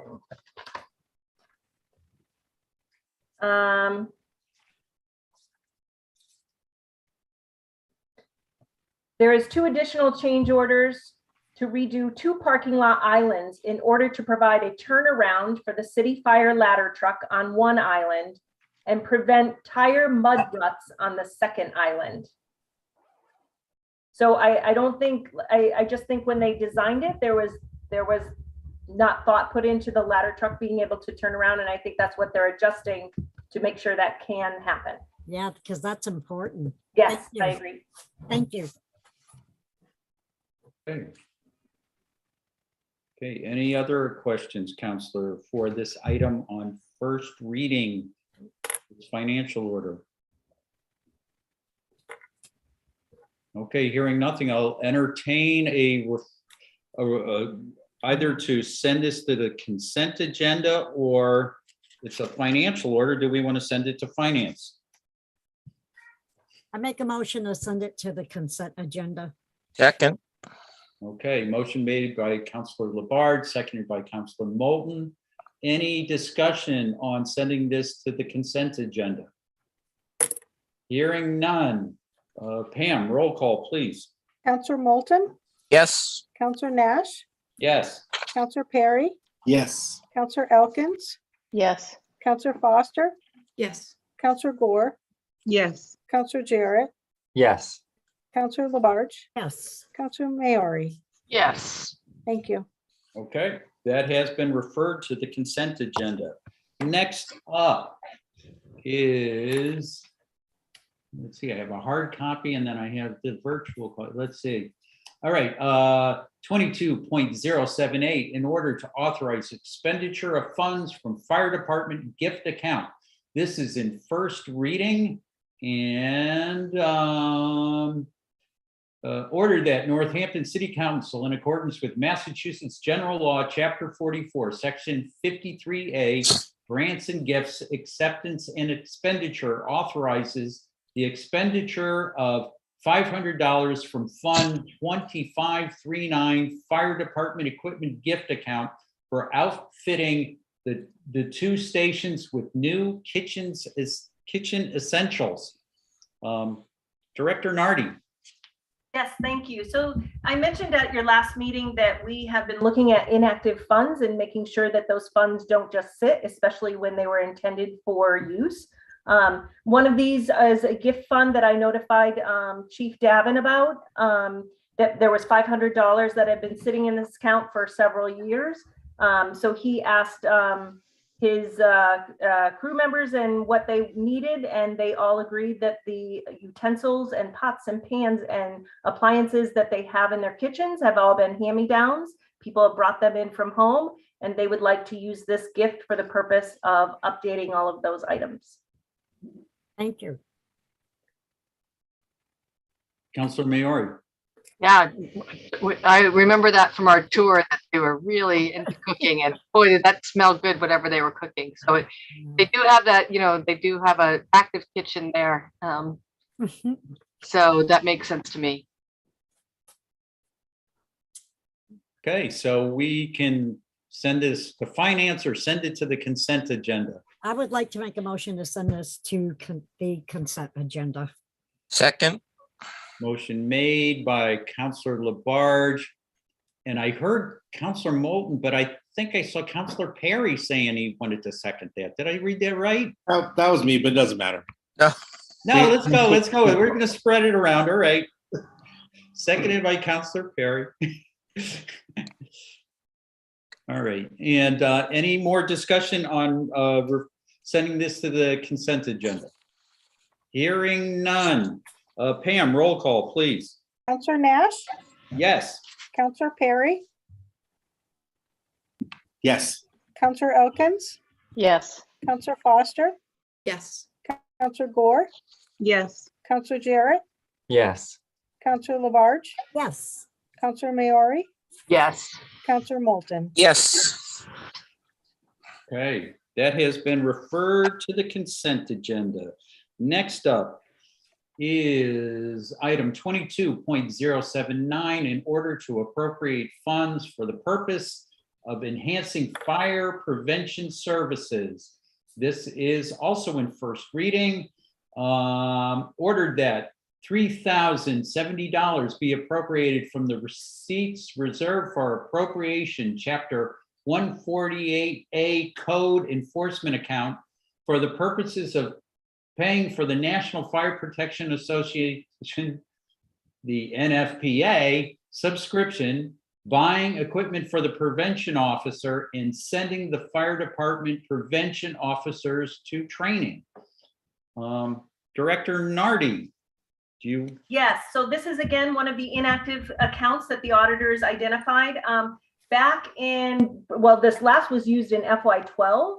So prior to that, my understanding is the fire department did some writing of tickets that apparently did not go over well, but this is just funds from that time when they used to actually issue tickets for enforcement.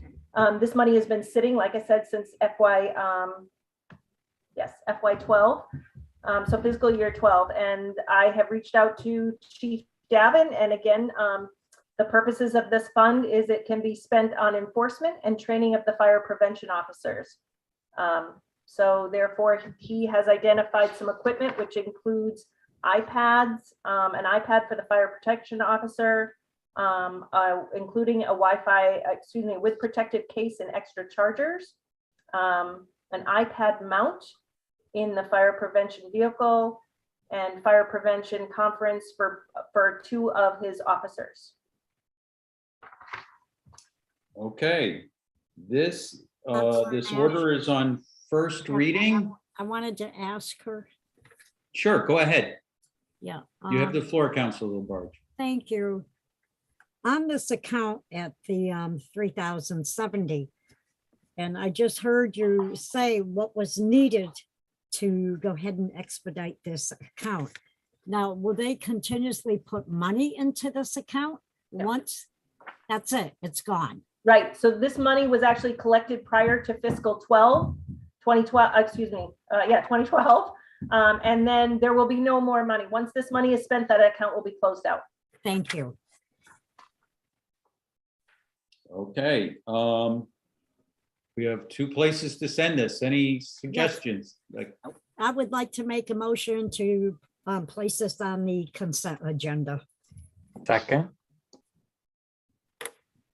Okay, motion made by Councilor Labarge, seconded by Councilor Jarrett, and I see Councilor Moulton has his hand raised. Yes, thank you. I just want to say I'm very happy to see that part of this money will be used for training. I think the training for municipal employees is critical.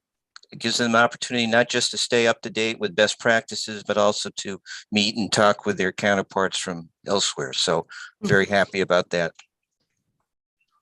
Thank you, Councilor Moulton. Okay, we have a motion to refer this to the consent agenda. Any more discussion? Seeing none, Clerk Powers, take the roll call. Counselor Perry, Yes. Counselor Elkins, Yes. Counselor Foster, Yes. Counselor Gore, Yes. Counselor Jarrett, Yes. Counselor Labarge, Yes. Counselor Maori, Yes. Counselor Moulton, Yes. Counselor Nash. Yes. Thank you. Okay. All right, now we're up to financial orders on second reading. So we just did a hearing on that related to these items that have to do with the safe routes to school. Let's see, where's the order here?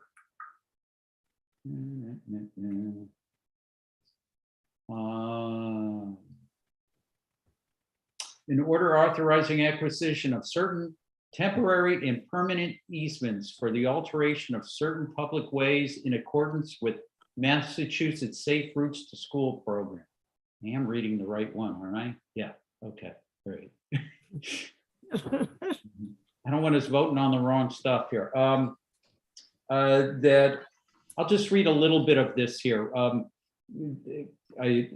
Whereas the Massachusetts Safe Routes to School program works to increase safe walking and bicycling among elementary and middle school students by using collaborative, community-focused approach that bridges the gap between health and transportation. And whereas Bridge Street School has been approved for the Safe Routes to School program, and MassDOT has engaged engineers and surveyors for the project design, and whereas part of Safe Routes to School program, the city is required to alter the layout of certain ways, including Parsons Street, Bridge Street, Pomeroy Terrace, Holly Street, North Street, Highland Avenue, Walnut Street, Cherry Street, to allow for improved sidewalks and crosswalks. Now, therefore it be ordered, the City Council hereby authorizes the acquisition by purchase, gift, eminent domain, or otherwise of permanent easements interest shown as parcels E through E9. All right, I'm going to skip all of that. No appropriation is needed as sufficient funds are available in the CDBG sidewalk repair soft cost funds and traffic mitigation fund to pay $4,200. Hold it, I got to get the numbers right. There we go, $44,200 as consideration or damages for acquisitions hereunder. So we have that order on the floor on second reading. Move approval, please. Second. Okay, move for approval by Councilor Jarrett, seconded by Councilor Labarge.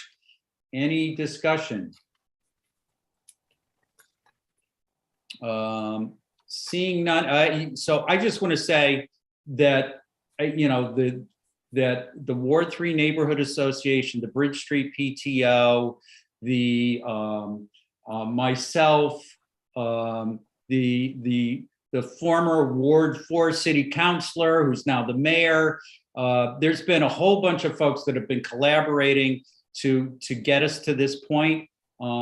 And in fact, I should probably mention the Ward 2 city councilor, I think, was helping advocate for this as well. And so I'm really happy we're voting on this. So anyway, any further discussion? Seeing none. Oh, Councilor Foster. Just a very quick yes to what you said. It's wonderful. And I'm so glad to hear that the neighborhood has been supportive of this as well. So. And by the way, one thing I want to add, that one of the things that that's going on Parsons Street is there's one neighbor who is part of the takings, and we're trying to figure out a way to save some of their plants. And the The Ward 3 Association is if the contractor isn't able to move the plants, the Ward 3 Association is willing to step in and help that neighbor move their plants. Oh, that's great. Yeah, I love it. So Right. anyway, all right. Any more discussion? Okay, Pam, roll call, please. Counselor Elkins, Yes. Counselor Foster, Yes. Counselor Gore, Yes. Counselor Jarrett, Yes. Counselor Labarge, Yes. Counselor Maori, Yes. Counselor excuse me, Counselor Moulton, Yes. Counselor Nash, Yes. Counselor Perry. Yes. Thank you. Okay, that 22.066 passes. Next up is 22.067, in order to alter the layout of portions of certain streets, Parsons Street, oh, wait, that pop up, Union Street, Pomeroy Terrace, Holly Street, and Holyoke Street. Pull this up. I don't think I need to, I read a lot with the other one. Yeah, okay. So I will entertain a motion around 22.067. Move for approval. Second. Okay, motion made by Counselor Moulton, seconded by Counselor Elkins. Any discussion? Hearing none.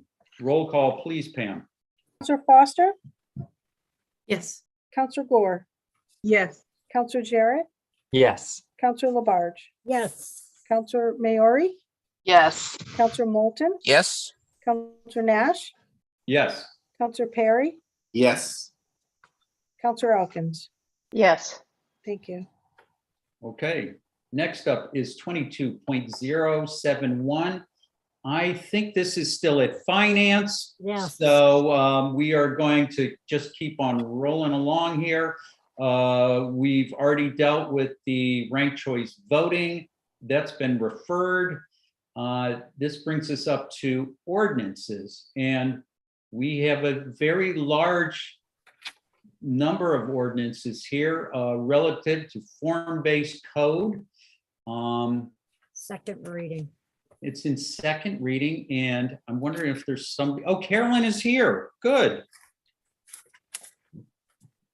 There you are. Welcome. So, all right. So we have, let me see. I don't know if I want to read all of these, but these are all relative to changing the zoning for downtown in the village center in Florence. And you know what, Carolyn, you want to give a brief description of what we're about to vote on? Because I think it needs a little description because we have a lot of stuff here. But briefly, because anyway, go ahead. You have the floor. Oh, no wonder you're so quiet. Okay. Okay, thanks. You all probably remember, I think it was back in February when this was introduced originally, that during the presentation, I went over briefly the concepts about the form-based code.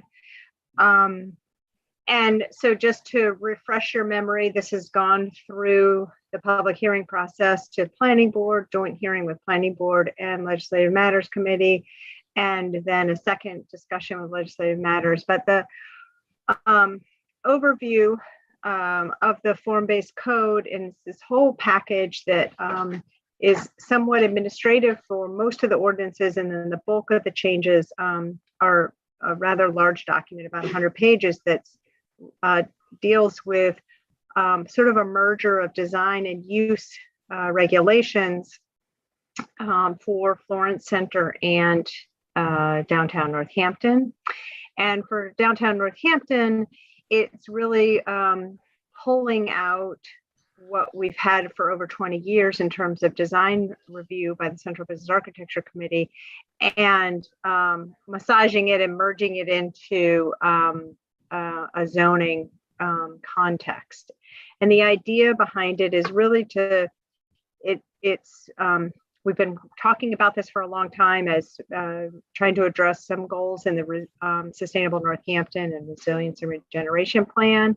The elements within this code look at are really trying to more tightly weave land use and transportation networks by creating housing opportunities that are walkable to for folks in and around the downtown, and encourages more dense mixed-use projects. Multifamily housing is typically a smaller footprint than other kinds of housing, and the new construction that would be generated from such development within these districts is much more efficient. And so the idea is really to make uses more flexible in these commercial districts, allow, like I said, multifamily housing, preserve and create high quality built environments for the downtown and village center. So there are places, vibrant places where people want to be and want to visit. And so this code really is about creating something that's accessible, we hope, for people who want to understand what is expected of them, and also make it easier. So it's sort of like a cookbook of regulations, so that applicants who might be doing a project can just go through this and understand exactly what the vision is for the built out private side of projects, meaning not the public realm. And so in that way, we're hoping this creates predictability and flexibility and creates consistent design components and site components for development in our downtowns. I want to go over there are a few minor changes actually that have been recommended by both bodies, the Legislative Matters Committee and Planning Board, since it was originally introduced.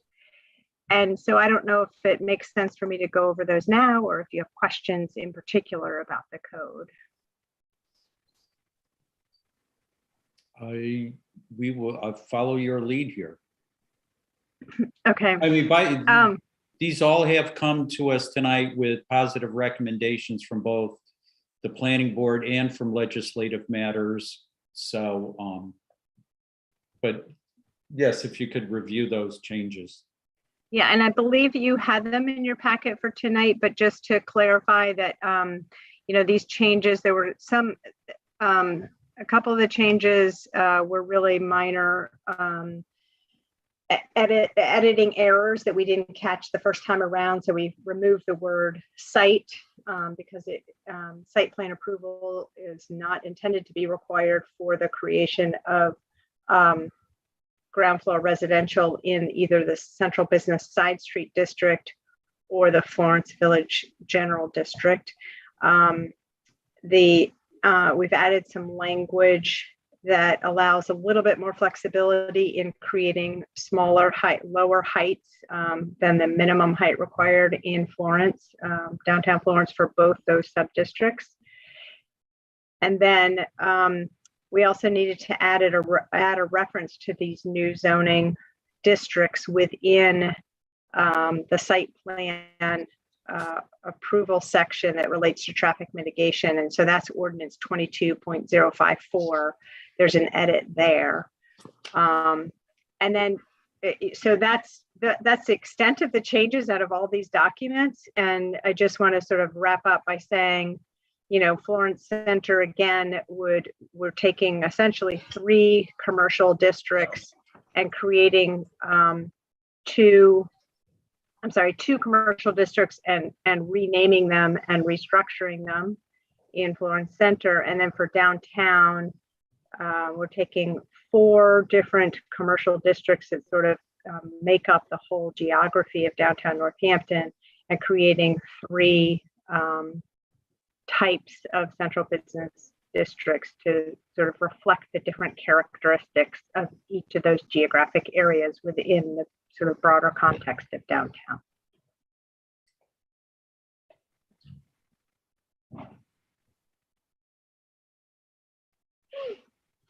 Counselors. Counselor Labarge. I think you're muted.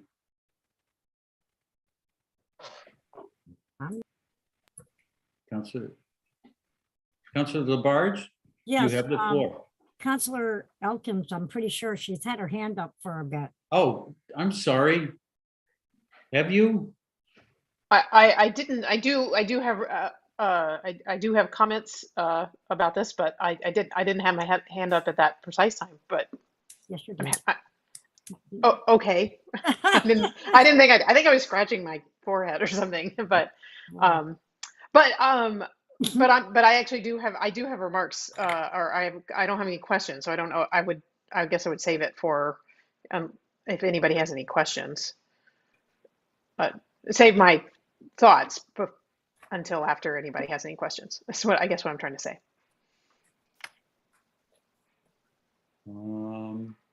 So, you know what, Counselor Elkins, maybe now is the time for your remarks. Okay, and they're not lengthy, but I want to reiterate what I said in the legislative matters meeting when we reviewed this. I just want to. I cannot commend enough the work of the planning department and the planning board and legislative matters, all the counselors who worked on this over years. It's literally been a product of years of work and creative, thoughtful thinking about our city and how it works and how we want it to be in the world. And I'm delighted to be pushing this over the finish line tonight, and really want to commend everybody who worked so hard on this innovative legislation. So. Thank you, Counselor Elkins. Counselor Jarrett. Yeah, I also would like to share my thoughts as I shared in legislative matters. I'm excited that this is coming to fruition. I've been following this process also for years and went to the meetings in Florence Center back when they were in person. So I've had ample opportunity to get my questions answered. I really love the pedestrian focused design and that we're expanding the uses that are allowed while regulating the form, so that we have a form that has been, these forms are generally time tested to create better cities and better city environments, especially for pedestrians. So that's very exciting. And then thinking about from a climate perspective, and I think this applies, to some of the questions and thoughts we're getting around infill development. Does it make sense from a climate perspective to build densely and to live close together? And if you look at a map of a city with carbon emissions that are on a per capita basis, the per capita emissions decrease with increased density. And that is transportation, but it's also because multifamily buildings are more efficient than detached single family buildings because they have fewer outside walls, so they can share that energy. And so in this code will help us create more multifamily residential opportunities close to downtown. I think that's very exciting for the health of downtown and to meet our climate goals. So I just wanted to explain my vote, and with that I would make a motion to approve this. Okay. Second. Okay, motion made by Counselor Jarrett, seconded by Counselor Perry. Any more discussion? Clerk Powers. I want to clarify, are we moving these as a group? Is that the plan? Oh, yeah. Yes, sorry, my Okay. I'll restate the motion, removing the entire package as a group. And I'm assuming Counselor Perry is yes. Okay. So, Counselor Foster. Just a quick note, Carolyn, I appreciate the amount of time you've spent helping to explain this and listening to feedback and making sure people really understand. And I do think it's an exciting package of changes. And so I look forward to supporting it.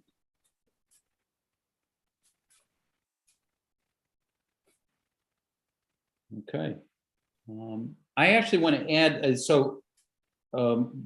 during legislative matters, one of the, something that came up was the idea of how central business architecture range is actually diminishing and that St. Mary's would fall outside of it. I had a phone call with Sarah LaValle the next day, and I'm completely reassured that the Elm Street Historic District, which St. Mary's still falls under, is plenty of protection. It provided that any dialogue that happens around changing that church, I believe there's more protections in place under Elm Street than there are under central business architecture, and that I'm comfortable with that change. So I wanted to say that, and I also wanted to say that when I vote yes for this tonight, I'm voting for the ZRC, the Zoning Revisions Committee. I see Dylan there. I was talking about this with Bob Reckman the other day. This was like the one concept we all agreed on. We came at it with all of these different things, but when it came to, the one place where we if we could only just have, these form-based codes, everywhere, it would be great. So, so anyway, and Carolyn's been there the whole time. What is it, like 12 years, 14 years? Yeah, it's long. All right. We've been there a long time. It takes a long time to implement a plan. That's Yes, right. it does. So, any other thoughts? Nope. Okay. I guess it's time for a roll call on all of these items related to form-based codes that are on second reading. This is for approval. Counselor Labarge? Yes. Counselor Maori? Yes. Counselor Moulton? Yes. Counselor Nash? Yes. Counselor Perry? Yes. Very enthusiastically, yes. Counselor Foster? Yes. Counselor Gore? Yes. Counselor Jarrett? Yes. Okay, that passes unanimously. Congratulations, Carolyn. I feel like some legislation deserves a round of applause. Like that, tremendous work. Okay. Well, we are now up to resolutions. People want to keep going. You want to take a quick break? I think I'm seeing the fire in your eyes. Let's keep going. Okay, so we have two resolutions here. One that's just here for an amendment. We've already approved it. And then we have a new one, which is 22.080. And the sponsors are Karen Foster, Rachel Maori, and Stanley Moulton. And as my tradition is to let sponsors read their resolutions. Who wants to go?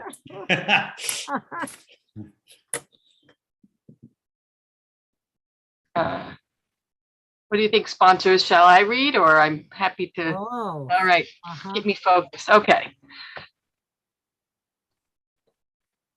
So a resolution 2020 22.080 resolution in support of the Fair Share Amendment on the November 8th state election ballot. Whereas Massachusetts needed new investments in our transportation and public education systems even before COVID-19 pandemic, and those investments are needed more than ever to lift our economy into an equitable and long-lasting recovery. And whereas the best way to help working families and rebuild a strong and equitable economy for us all is to make sure that we have quality public schools for our children, affordable public higher education, and high quality transportation infrastructure, including a reliable and robust public transportation system. And whereas for Massachusetts to compete against other regions around the nation and the globe, we need modern, reliable transportation, safer roads and bridges, public transportation that works, infrastructure to support safe pedestrian and cycling routes. And whereas Chapter 70 school aid to Northampton Public Schools and Smith Vocational and Agricultural High School has remained flat for the past 10 fiscal years, whereas students need a well-rounded education founded on rich and varied curriculum that includes science, technology, engineering and math, STEM, music, art, and athletics, and whereas major investments in public education are needed to help students recover academically, socially, and emotionally from the COVID-19 pandemic, and whereas tuitions and fees at our public colleges are among the highest in the country, forcing students to take on enormous debt just to receive a degree, whereas new state revenue is necessary to rebuild crumbling roads and bridges, improve our public schools from pre-K through college, expand access to vocational and technical training, make public higher education affordable again, invest in fast and reliable public transportation, and reduce reliance on automobile trips through investments in public transportation and expanded cycling and pedestrian opportunities. And whereas the city of Northampton has 4 structurally deficient bridges, including 2 on Interstate 91, and whereas wealthy Massachusetts residents saw their investments grow during the pandemic while working families struggled, and Massachusetts' wealthiest residents should pay their fair share to support our communities and grow our economy. Therefore, let it be resolved that the city of Northampton supports the proposed fair share amendment that would create an additional tax of 4 percentage points on the annual income above $1 million and dedicate the funds raised by this tax to quality public education, affordable public colleges and universities, and for the repair and maintenance of roads, bridges, and public transportation.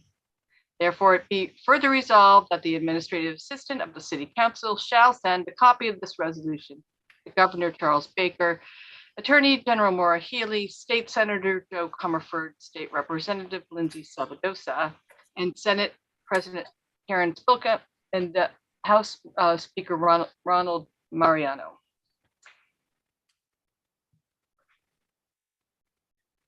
Thank you for reading that. Certainly.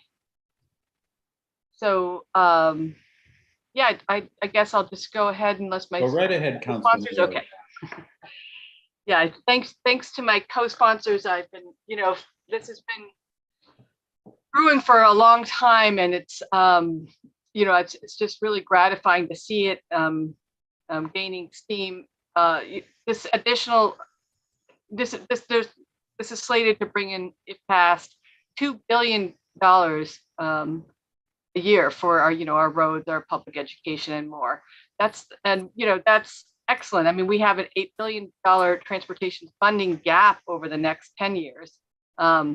So this is absolutely needed. And, I'll just say, I'll keep it brief, but, the past efforts, part of why I thought it was really important to do this particular resolution is because despite the fact that there's public opinion polls are showing really strong support for this, and I think that the majority of Massachusetts residents are behind it, this will be met with very well-funded pushback. We saw that before with when there was there was efforts in the past to pass a graduated income tax in Massachusetts. So this is, I think it's really important to be vocal on this, even though it has momentum because of that pushback. And I just want to say, we absolutely, after the pandemic, especially, we absolutely need this source of revenue. But beyond that, I think the reason to support this amendment is because it's what is actually fair. For years, the highest income households in Massachusetts in the top percent have paid a smaller share of the income to state and local taxes than any other income group. So the folks who can least afford it are actually, are kind of shouldering it, are shouldering more of this burden disproportionately. So, so I think it's not only something that's needed, I actually do think it is what is fair. And I defer to my co-sponsors. Thank you. Okay, Councillor Moulton. Yes, thank you, Councilor Maori. I will add that I believe this is very appealing because it attacks inequities in two ways. One, by creating a surtax for the wealthiest among us in Massachusetts, and secondly, by dedicating some of that money to public education, which is critical in providing equitable opportunities for all children.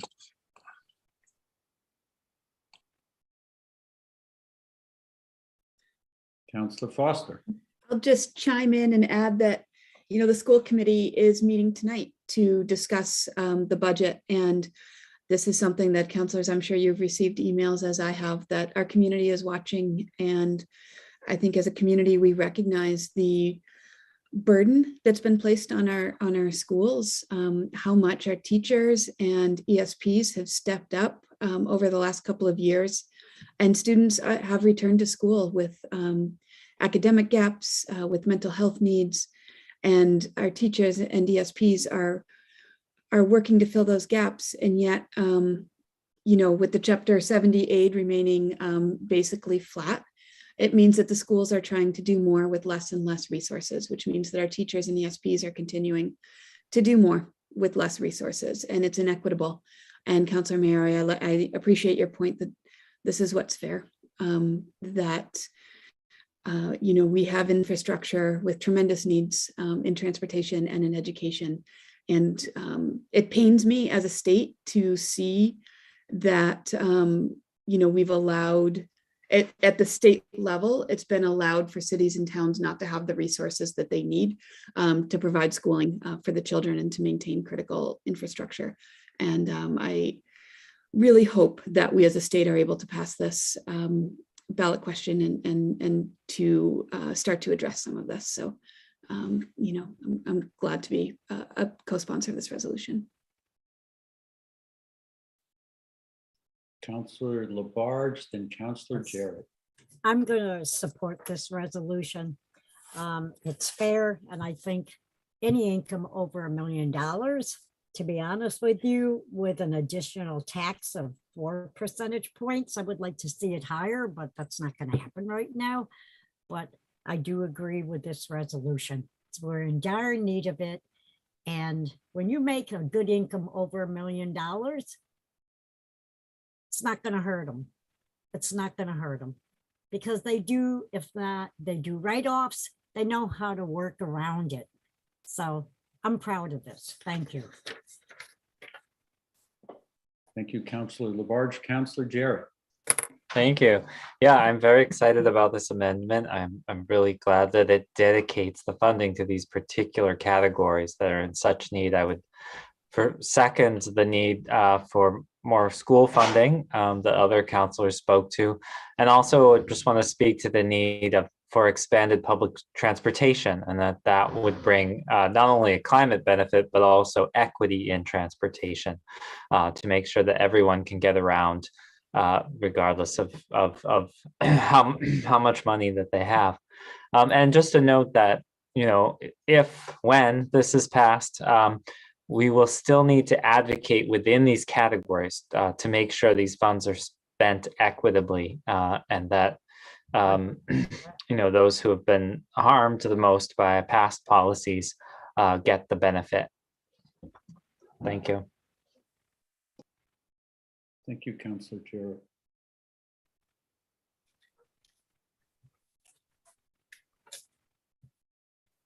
All right, I'm gonna go. All right.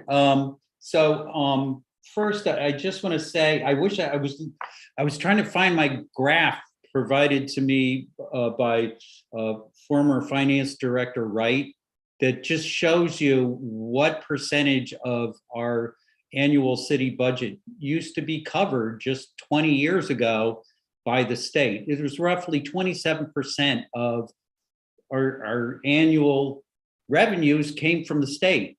Now we're down, I think we're down to about 14%. If Charlene were still here, I think she'd be nodding her head. That's about right. The difference, you know, is tens of millions of dollars every year that, you know, that we have to make up for locally. And that this would be a way to start to hopefully I have this hope that the state, if they get extra revenue, will actually point it back towards cities and towns for Chapter 90, for Chapter 70, for public transportation. These are all, you know, these are all badly needed things. And I'm also, like Councilor Foster mentioned, school committee, yeah, right now, I know tonight they're having a hard discussion over there. I'm not, you know, we're all aware of that, and that this drop in state funding is a big part of why they're having a rough time over there. I don't know what it is they're talking about, but I know there's serious stuff going on. And for our, you know, our elected colleagues on school committee and for our mayor, I'm definitely supporting this. And I think the timing of this to the sponsors, you know, it's perfect. And I want to thank you for bringing it forward. So.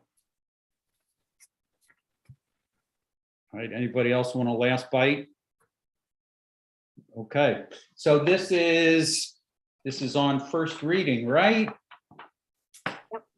So seeing no further discussion, it'll be here on our next agenda, and we can talk about it some more and then approve it. Move to approve. Oh, I think Clerk Powers has. I'm sorry, I'm just familiarizing myself with the new rules. Well, we are as well, so go ahead. Okay, does this go on the consent agenda? Is it No, moved to consent agenda or second resolutions reading? will just stay under resolution and Perfect. yeah. Right, and we just vote on Thank it. you. Okay. Which brings us to, is everybody good? Moving on to the next thing? Okay. We need to vote on that. We got to vote on it. Yeah. I need No, not for because- first reading. Not for first Oh, you reading. don't vote. Okay. Yeah, it's confusing, Pam. I know. Okay. You know, the secret is watch Counselor Jarrett's head. He'll tell you. Works for me all the time. Right. I think what's confusing here is we're sending certain things to the consent agenda and the resolution. Pam is absolutely correct because we always supported and voted on the first reading. So it's a little confusing. Yeah, it is. But I think we have it solved for tonight. Yeah, we got it solved. All right, next is 22.060, a resolution in support of H3126, an act providing for a gender-neutral designation on state documents and identifications. Would the sponsors of this resolution like to explain why this great resolution is back here? I know. Yes, I'd be. Councilor Elkins. No, that's why we hadn't discussed who would address the return. So you may go ahead.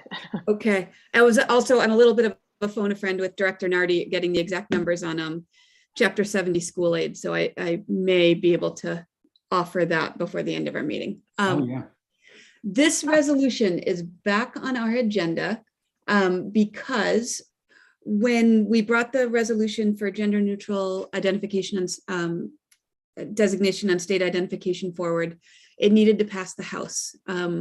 Senator Comerford reached out to us to ask us if we would add the Senate version of this to our resolution as well. She's one of the sponsors of the Senate version, and it's passed the Senate, but it would be helpful to her advocacy and to her efforts if our resolution also included the Senate. They're trying to push this forward to, really bring this forward in the House. So the changes were substantive enough that we wanted to bring it back to council. It's not a simple Scrivener change. We're adding the Senate bill number and a couple of more recipients of the resolution in order to include the Senate co-sponsors of this. Councillor Elkins. And I just would add, first of all, I'm under strict instructions from Senator Comerford to not apologize anymore for having omitted it in the first place. I'm strictly told to not, but it was a bit of an oversight when I was working on it in terms of seeing where it was in the legislative procedural process. That being said, as chagrined as I am to have this back, I am also very heartened. I'm heartened to have heard the impact that I hate that word, impact, it's a terrible word. But anyway, the how effective and what a tool it is to Senator Comerford and the other sponsors and advocates for this bill on Beacon Hill to have this kind of resolution behind them. So of course we're happy to make this change, and it makes me feel a little better to have heard that it's this helpful. So I think this we can just vote on. I don't think we have to do first and second reading, all that sort of thing. I think I agree with you. Councillor Maori. I just wanted to quickly say, thank you to the co-sponsors for just illustrating very clearly, the power resolutions can have, but they're really good advocacy pieces that our state reps and the senator can take with them and say, my constituents and their representatives are behind this. And that really struck me as when people are questioning the value of resolutions, you just outlined it so clearly. Thank you. Councillor Jarrett. Yeah, thank you for adding to this. I think it's a great change. The point of order is this a reconsideration in our rules, that we would reconsider it and then make the amendment and then pass it? Right. Well, that's a good question. And so we're here tonight based on a conversation I had with Pam, like, okay, we have significant enough changes, what do you recommend we do? And Pam's like, well, let's send it back to council and make it. This has actually been, Marissa and I are the ones signing off on all of these all of the documents as they get filed. We've already signed off on this. And so I still haven't signed the previous resolution because I knew this was in the air, and so I wasn't sure. It's not official yet. Okay, so I would consider this as basically the second reading, and it's a with some amendments that we don't have to start things again. There you go. I agree with the outcome of that, and won't quibble with who might take issue with it. Won't speculate as to who might take any issue with it. We certainly don't. I think Councillor Jarrett will set us straight on how to do this. Councillor Jarrett. Well, I'm not the parliamentarian, but looking at our rules, there is a provision for reconsideration when a vote has passed. Except for adjournment or delay on the table, any member voting with the majority may move a reconsideration to be acted upon at the same meeting. Any member voting with the minority may move a reconsideration to be acted upon at the next meeting. I think we all voted in the majority last time, so I hope we can still vote for reconsideration in this meeting.